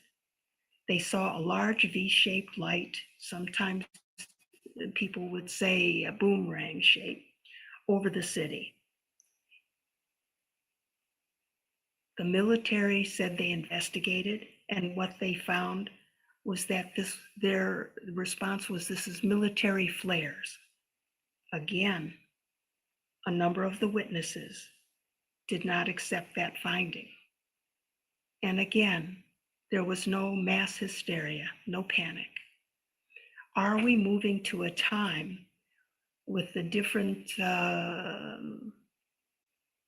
movies, media stories that people, so I think someone earlier spoke of, we were becoming desensitized to this, so that there isn't panic. It's something I was just asking some people that I didn't even know if they believed in UFOs or UAPs. And they said, sure, as if it was nonchalant, that of course. But also there are some people who would say, no, that's silly. Still today, there's both. So that's the response in terms of whether there would be mass hysteria.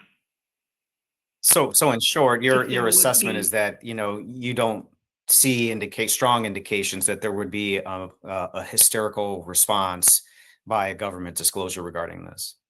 Well, it would depend on what the disclosure says and what, if there was an incident that was occurring at the time, what would happen? Because we have information that's been going on for a number of years now, that it exists. That hasn't changed a number of people's minds at all. They may be paying attention to it, or they may not be. But if there comes a time when there is an acknowledgement, where there is something that can be also physically seen, but acknowledgement by the government, or not just individuals, but this mass disclosure, this mass acknowledgement. I think that will be a difference. But how it's done will make that's the essence, I think. There is so much misinformation in our country and in our world. We've heard the word fake news as many times as we have turned on the radio, almost. The media is incredibly powerful, and it's split. There's a tremendous lack of distrust, a lack of trust. The world feels, our country and the world feels divisive. The way information is presented will make all the difference, I think. It can be presented in a way that increases anxiety, increases conflicts, or the way it's presented can actually help to stabilize, to make it safe. The information presented, the way it's presented is paramount. Those are great points, and that's actually a very important part of this discussion, is the way that information is communicated. So with that in mind, how do you think the public will respond to the government disclosing not only that UAPs are real, as evidenced by the congressional hearings and other official testimonies, but that they may be controlled by other forms of life? Again, I'm going to say it will depend greatly on the way it's presented. Who presents it? Their persona, their reputation. Are they reactive themselves? Are they solid, present? And are they speaking in a tone of voice that has a certain assuredness to it? It's like when there were the forest fires in California so much, and houses were burned down. There was this one commercial that had a young boy sitting with a man as if his father on this pile of rubble. And the young boy started to talk quietly and softly. I'm not quoting accurately, but it had to do with, we'll get through this. It'll be okay. We will go on. How we are as parents, as adults, as leaders, that will dictate how people respond. The people who get looked to, there's the responsibility of caring and taking care of, and how we come across makes all the difference.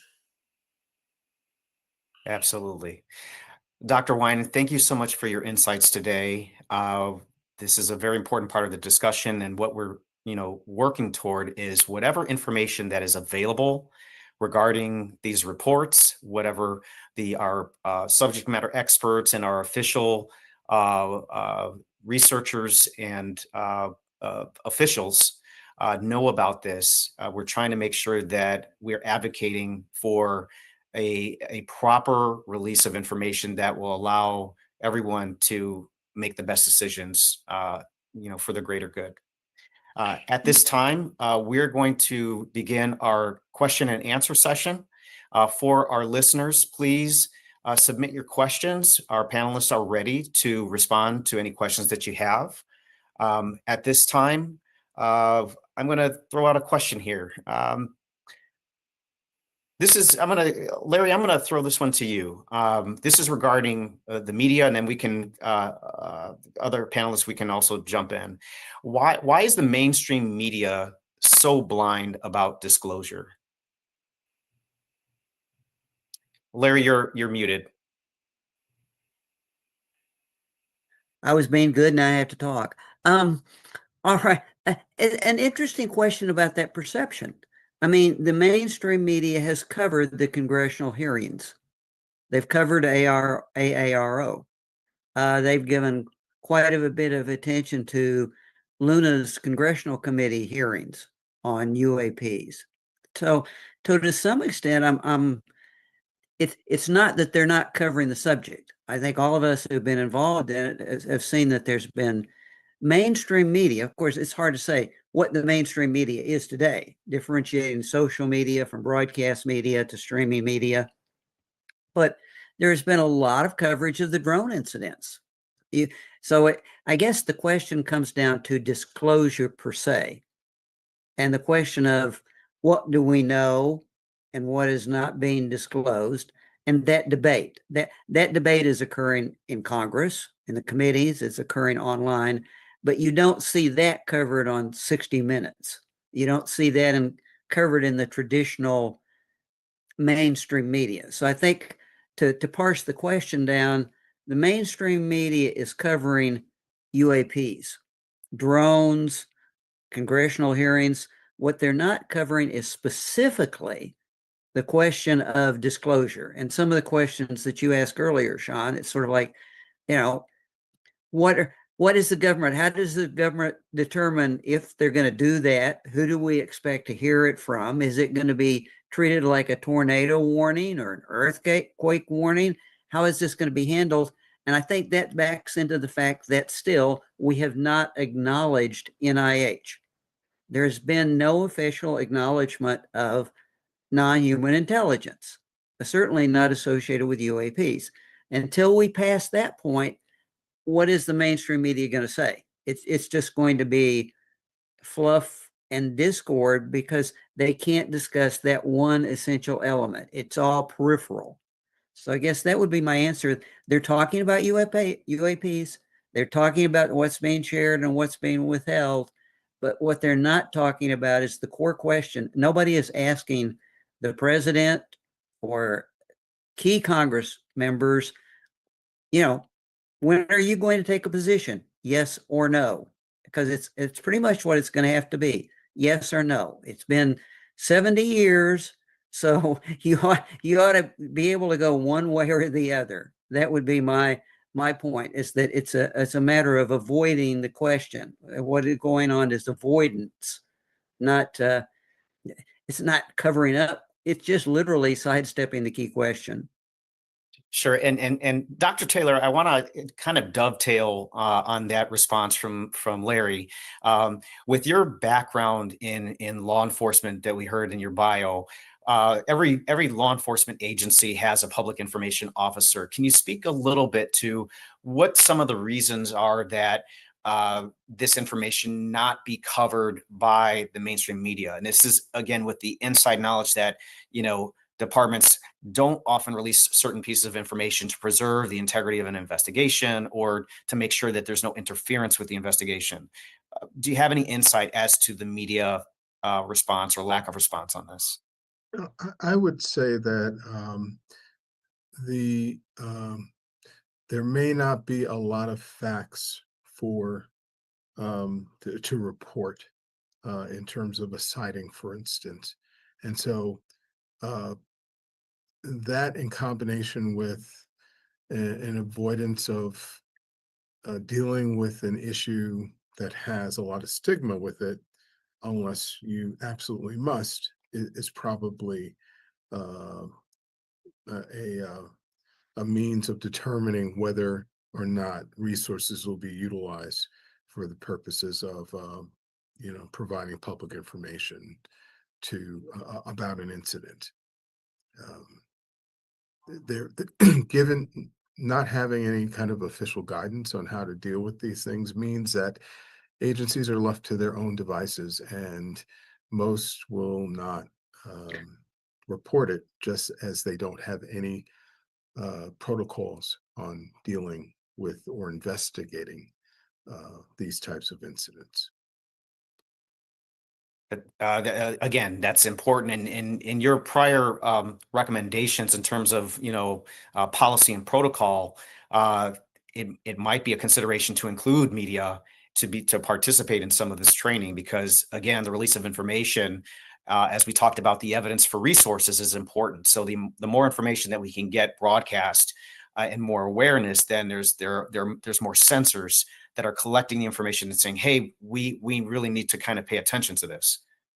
I just wanted to add that the conversation, this question should not be answered without including the allegations by whistleblower David Grush about efforts to utilize influence campaigns to discourage reporting about this issue, or to otherwise negatively influence the public about reporting, and law enforcement agencies for that matter also reporting about incidents. So that's another component that complicates this issue, that we do. Most likely we've been dealing with many decades of influence to try to dissuade individuals and entities from dealing with the issue in a serious manner. Well taken. Dr. Wyand, here's a question related to healthcare. Regarding the provision of healthcare, how can health professionals breach the redacted government information regarding known health effects of UAP? Now, I understand this is a very specialized focus, so we might need to talk about this. But it's reported that patient experiencers of UAP deserve to receive competent care.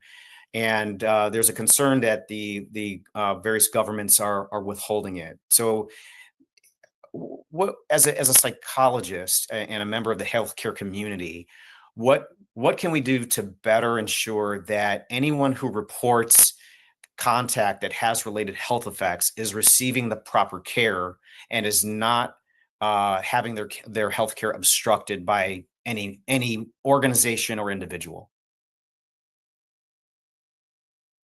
Dr. Wine, you're muted. I'm not certain if the concern is that because a person is reporting an encounter, that they are not being treated adequately. If it's attitudinal, that they're not being treated adequately. Or is it a lack of knowledge of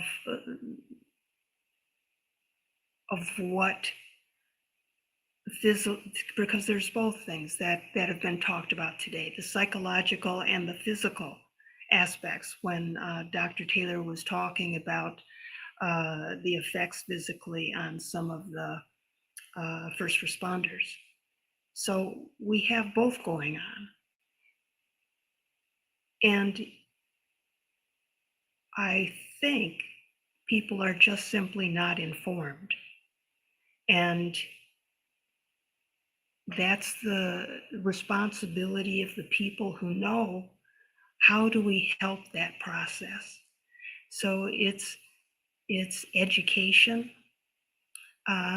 If it's education both psychologically and physiology, and the education in terms of people's own biases and judgment, and learning how, even if that doesn't go away, which we hope that it will lessen, because what happens with biases when we know a person that we may have had a bias towards, if we know them and know who they truly are, those prejudices and biases tend to go down on a one-to-one basis. So the more information we have, the more experience and the knowledge. So I don't know if that answers the question, but I think it's education both on what actually happens to people, what injuries can they suffer, or what trauma can do to the body, just emotional trauma, how that can affect the body. So all of that is involved. I'm not sure if that answered the question, though. So I think you hit it right on the head. Education and It's the training. education. The education allows for the involved professionals and people in the support network to recognize what is actually occurring. If there's not enough education, then there won't be a recognition, and there will be then an assumption that nothing is there. And due to the reality that, you know, mental illness is a reality in society, that it's easy to chalk it up as that. But the dilemma that we have is that there's so many reports from credible people reporting very consistent dynamics in some of these encounters that it just seems to warrant further study and discussion, and as you mentioned, education. So no, I think you did answer the question. It's a larger problem, but we just need to keep talking and getting more data. On the And subject, I think go ahead. as the information goes out globally,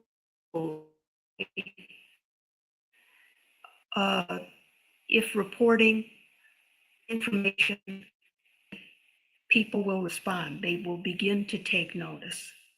They would be reacted to in a way of paying more attention, but it needs to be done truthfully and consistently, and in that same kind of presence that we would want in disclosure.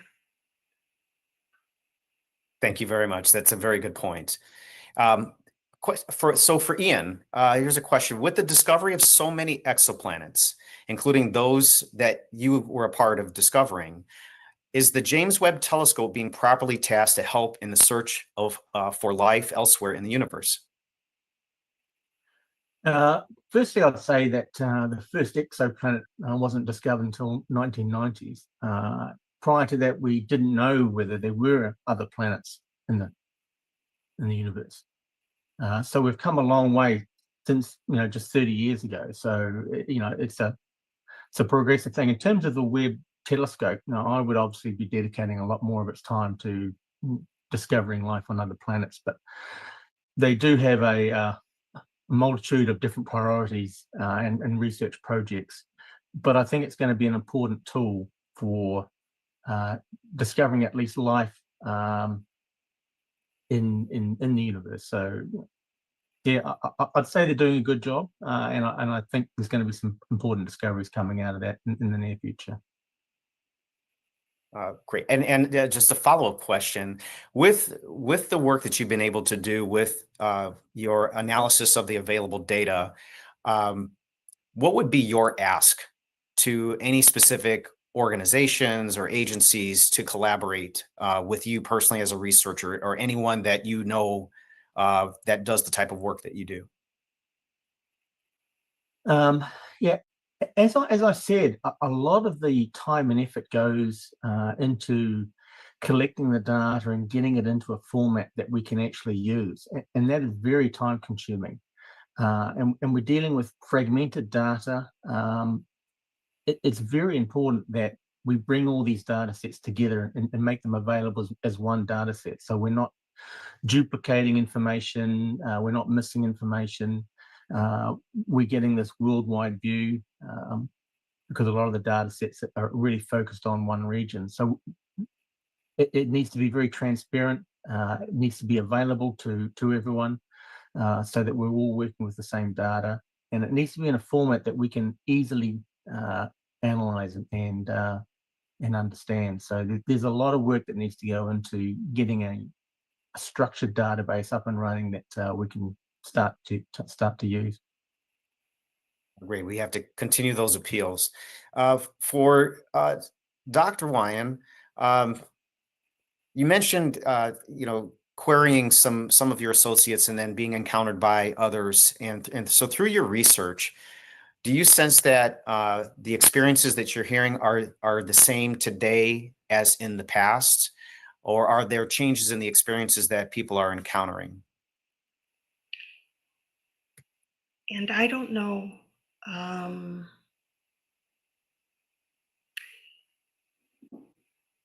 think that we hear different things depending on our own attitudes at the time and who we are associating with.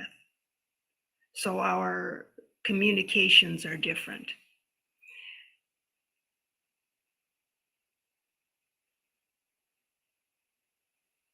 Have I heard different things in terms of encounters or sightings now than before, or the amount of? I have been inquiring more. My openness is more than it used to be. And so because it wasn't on my radar, it's on my radar now.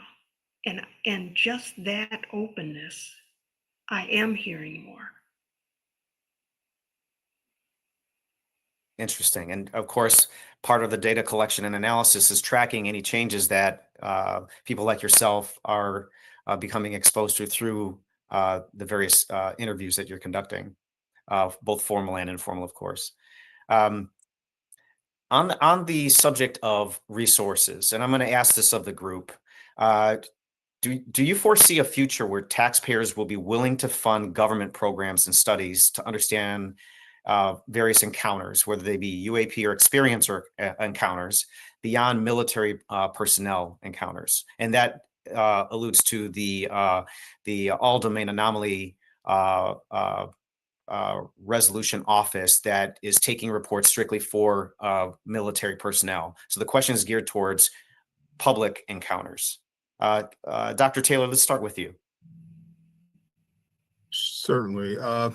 I do know that the current head of ARROW said in a recent interview with Dr. Neil deGrasse Tyson that there was an effort afoot by his unit to create a portal for public reporting. It may be for law enforcement officials or other government entities to report based on what they receive from the public. But that would be a great start towards understanding the scope and scale, depth and breadth of the issue, which then would inform legislators on how much needs to be spent in resources to address it. And right now, we don't have a clear picture. And so we can't have a clear policy because we don't have clear data. So data collection will be very important. It has to be at a large level, such as a federal agency, because it is a national as well as global issue. And you hit it right on the head. Again, clear picture, clear data, clear information comes by way of information sharing. Thank you for that important point. Larry, thoughts on taxpayer funded government programs for encounters? I'm probably a little bit more negative than that, than Dr. Taylor, because my position would be we have had the data to support it for years and years. I've seen, and anyone can see now, internal documents from the Air Force or the CIA acknowledging that. So it really wasn't a question of whether there was something anomalous going on. It was a question of whether the government was going to openly and officially engage with it. And there are always two lines of discussion, and there's the internal dialogue that's going on within an agency or service, and then there's what the public information officer is saying. And there's generally a great disconnect, if not 90 degrees, 180 degrees. So without being single-minded about it, I get back to the point, the system cannot deal with the problem unless you acknowledge the problem. It actually isn't an officially stated problem for the government. It's not an officially stated problem for Homeland Security. It's sort of an officially stated problem for the military. Now, certainly, I think with what's going on in the congressional hearings with the military, there's pressure on AARO, and there's pressure on the Department of Defense. The drones have increased that pressure, but whether there is pressure on the system to assess the fundamental problems, I mean, it's just like what's just being discussed. Addressing the problem means acknowledging it and then moving the response mechanisms into play. I saw someone post here, you know, I don't know what to do in an emergency room. I have no protocol. I have no references. Right now, the average citizen, I mean, back in the, at least in the 60s and 70s and 80s, you were told to report to the Air Force if you see something that disturbs you. Now, where's the citizen go? Do they just dial 911? If they dial 911 and they go to emergency response, what's the official protocol for parsing them out for medical treatment, psychiatric treatment? So I hate to be negative, but I bet you've got to acknowledge the problem before you can go to a solution, and we've yet to acknowledge the problem. Well, part of this effort in terms of getting information release is kind of the philosophy that, you know, we'd rather hear a bad truth than a good lie. Some people may not agree with that, but I think that's what we're talking about, is no matter what the truth is, we want that to come out. So your candid response is appreciated. And again, you have a wealth of information based on your history. Dr. Wyan, from a healthcare standpoint, what are your thoughts on taxpayer funded programs to research encounters? I liked what was just said, but I would have a different take on it. I think the information that the public doesn't have enough information. I think if they knew, I don't know that we know I don't know the extent. You said there were over 1,000 or thousands of reports. I think that there can be a great benefit to having these reports consolidated around the world, collaboration in getting more information in a very formal, unified way that can be disseminated similarly in each country, to say what's going on in that country, what's going on in this country, what's going on in the Midwest, what's going on in the East Coast, West Coast. Are there certain states more likely to have an event? What are some of the physiological problems that can occur? What are the psychological difficulties? And that has to be sorted out. That one, I think, can easily get mixed up, but a greater understanding to what's a reaction as opposed to a more serious issue. And with more information, and if it is found that the amount of it is increasing, if more people become aware, I think they will. If they feel that people they know are being affected, then I think people will say, let's do something. Let's build the park. Let's fix the roads. And these are human beings. Let's have food for the children. But it depends on the community, and it depends on the awareness. So part of the thing about reporting, consolidating information, the reliable dissemination of information, that it has to be reliable, it has to be truthful, numbers, and the more specifics of what's needed if someone arrives at a hospital, to know what is really going on and how things can be helped. If people think that it's touching them, they will be more likely to do taxes. Well said. So Ian, I want to actually throw this over to you, because we've, talked about there's a lot of reports, there's thousands of reports. You looked at the data. How many reports are there? How many reports? Well, there are hundreds of thousands of reports in multiple databases throughout the world. not all of the cases have a lot of data that go with them. So, if someone sees a light in the sky and that's all they've got, there's not a lot to go on. But there are still a large number, and we're talking in the thousands, that have credible witnesses. They have multiple witnesses. They have supporting data.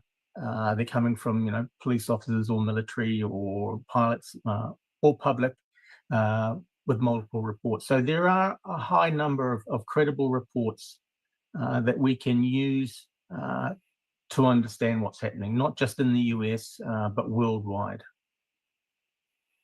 And so with the volume of reports that you've seen, I want to turn to you in terms of the international component of this, because we focus a lot on the US governmental, the conspiracy. What are things like in New Zealand as far as, dedicating resources to this? And how are you managing that in terms of your contribution to data analytics? It doesn't have a very high profile in New Zealand at all. The media doesn't really touch on it. Recently, we're starting to see a few more balanced articles coming out about UAP, but in the past, it's been treated as a joke, and it doesn't get a lot of coverage. So that is slowly changing, but I would say that New Zealand is years behind countries like the US. Australia is slowly moving.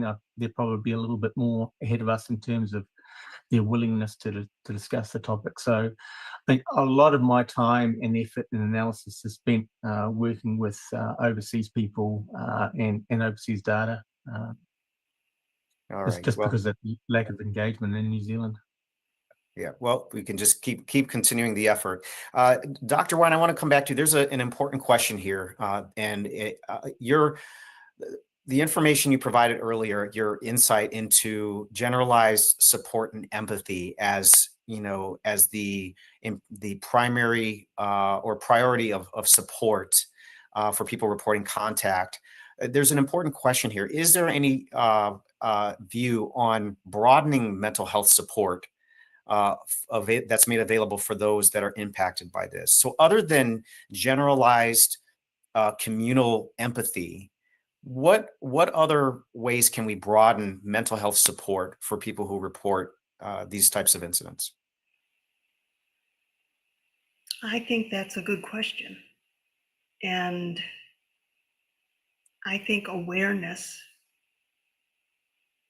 that it exists. There was, for child sexual abuse, for years, that was not even touched.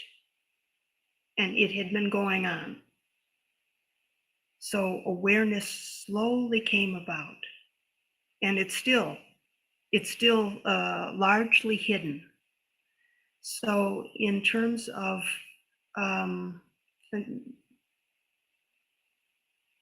how much this is occurring, how many people are impacted by it, because the numbers matter. It's like I was saying with the taxes, that if it is my road that needs repair, I will pay taxes for it. If I have an awareness that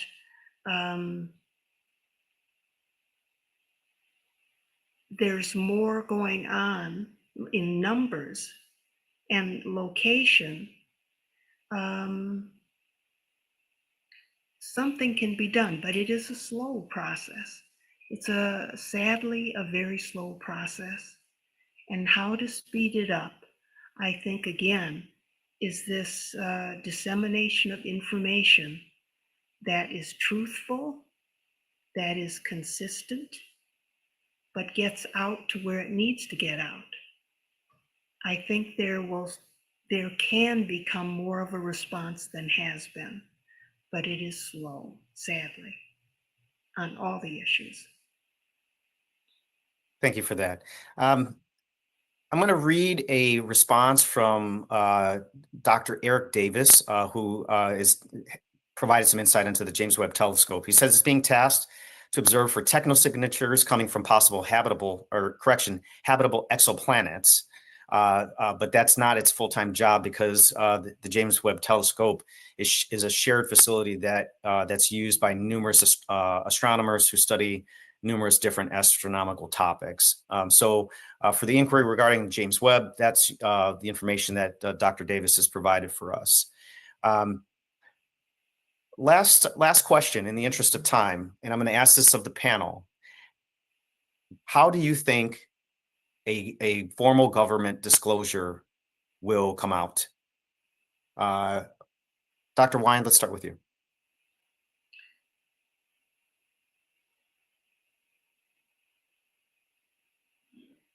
It depends on the administration of how it will come out, how it would be even approached to coming out.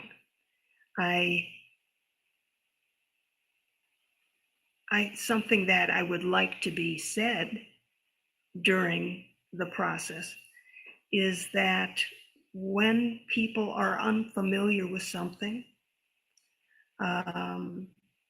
there can be fear or aggression as a response to a perceived threat. If the information comes out in a steady, solid, assuring, we're moving towards understanding this more, we're working on preparedness, and also if we can cultivate openness to whether or not they may not be a threat. Perhaps, like was already talked about earlier, are our attitudes allowing for engagement or not? If we are open, I think we can move towards unity in many ways, not only world unity, country unity, and move towards. Things are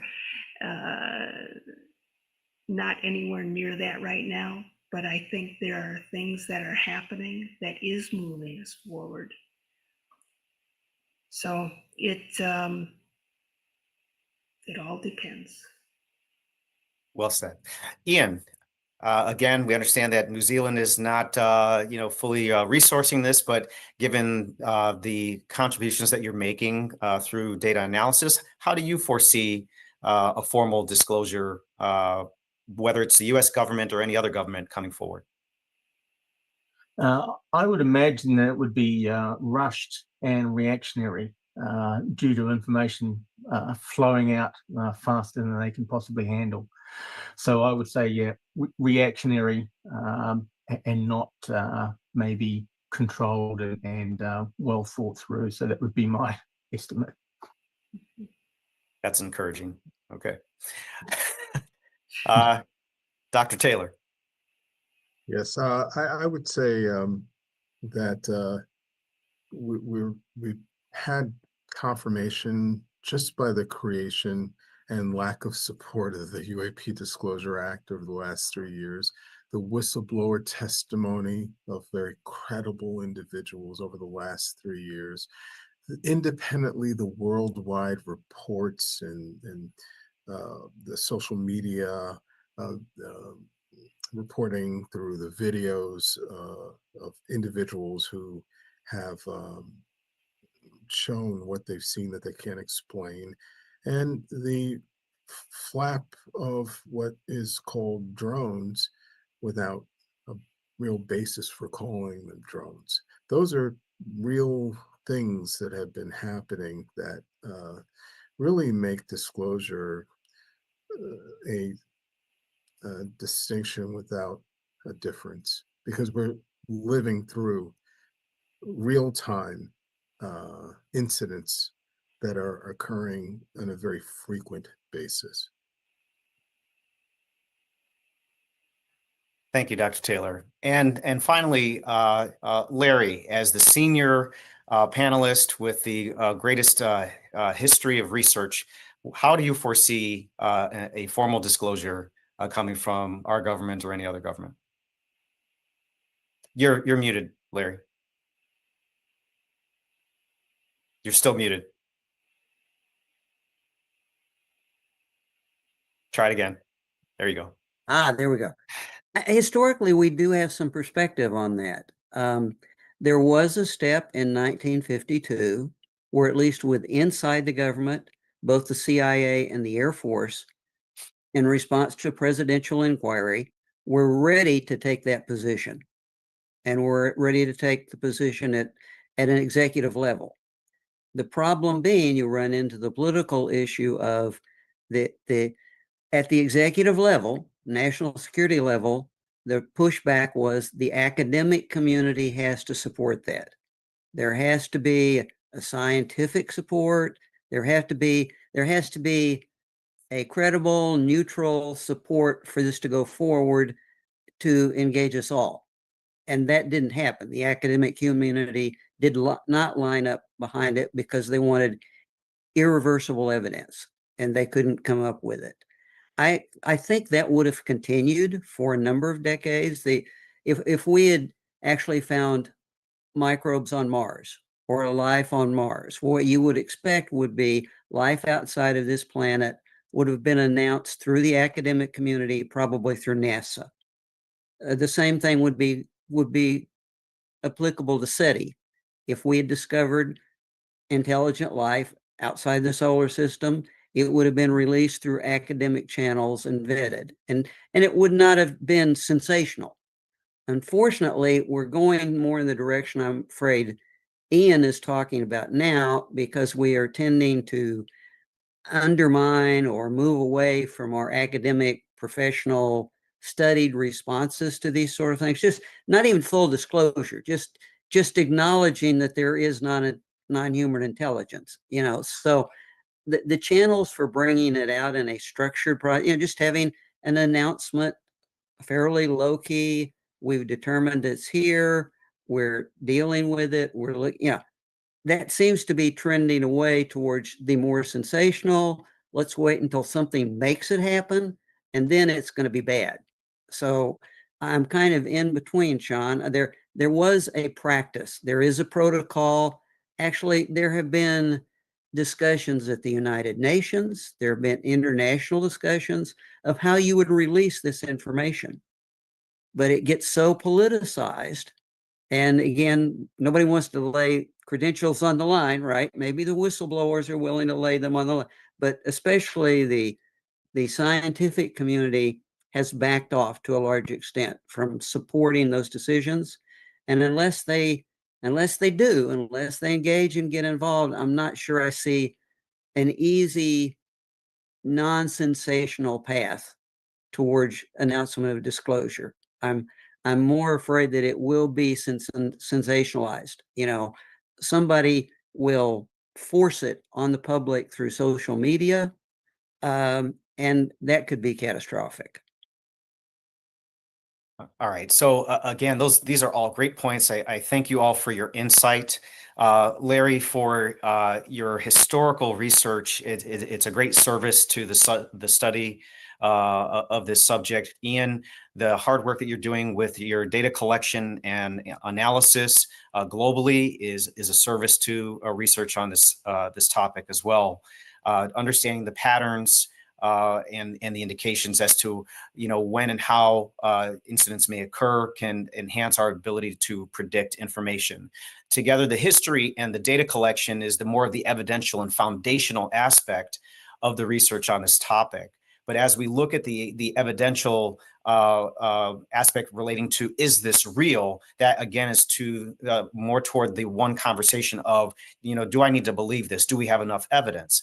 But when we get into the strategic aspect of the discussion, Dr. Taylor, your contribution to this in the way of public safety recommendations, the do's and don'ts in an investigation, what are the things that are hampering us from understanding how to better understand these reports, what we should do about it?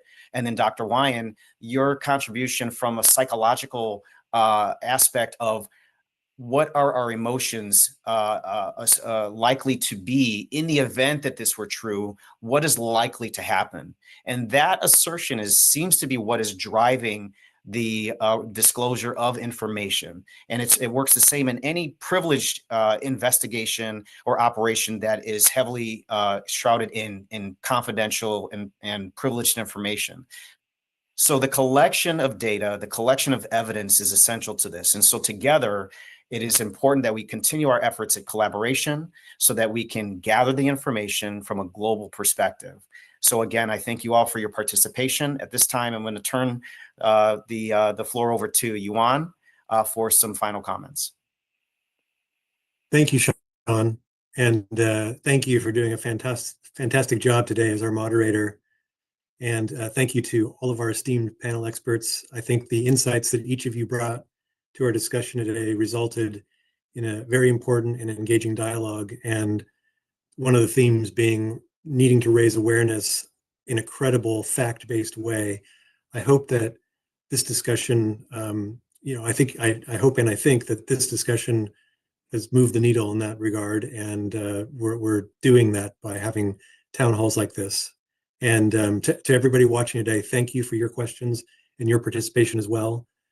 We look forward to hosting additional town halls in the coming months that will continue to focus on public safety policy and address additional topics such as the potential impacts of future revelations about UAP disclosure on our society, economy, national security, religious beliefs, and technological advancements. So stay tuned for more. If you're interested in supporting our efforts and staying updated on our activities, you can visit our website at uapdisclosurefund.org. And again, we appreciate everybody's participation and time today. With that, we will sign off, and everybody have a great rest of your day. Thank you.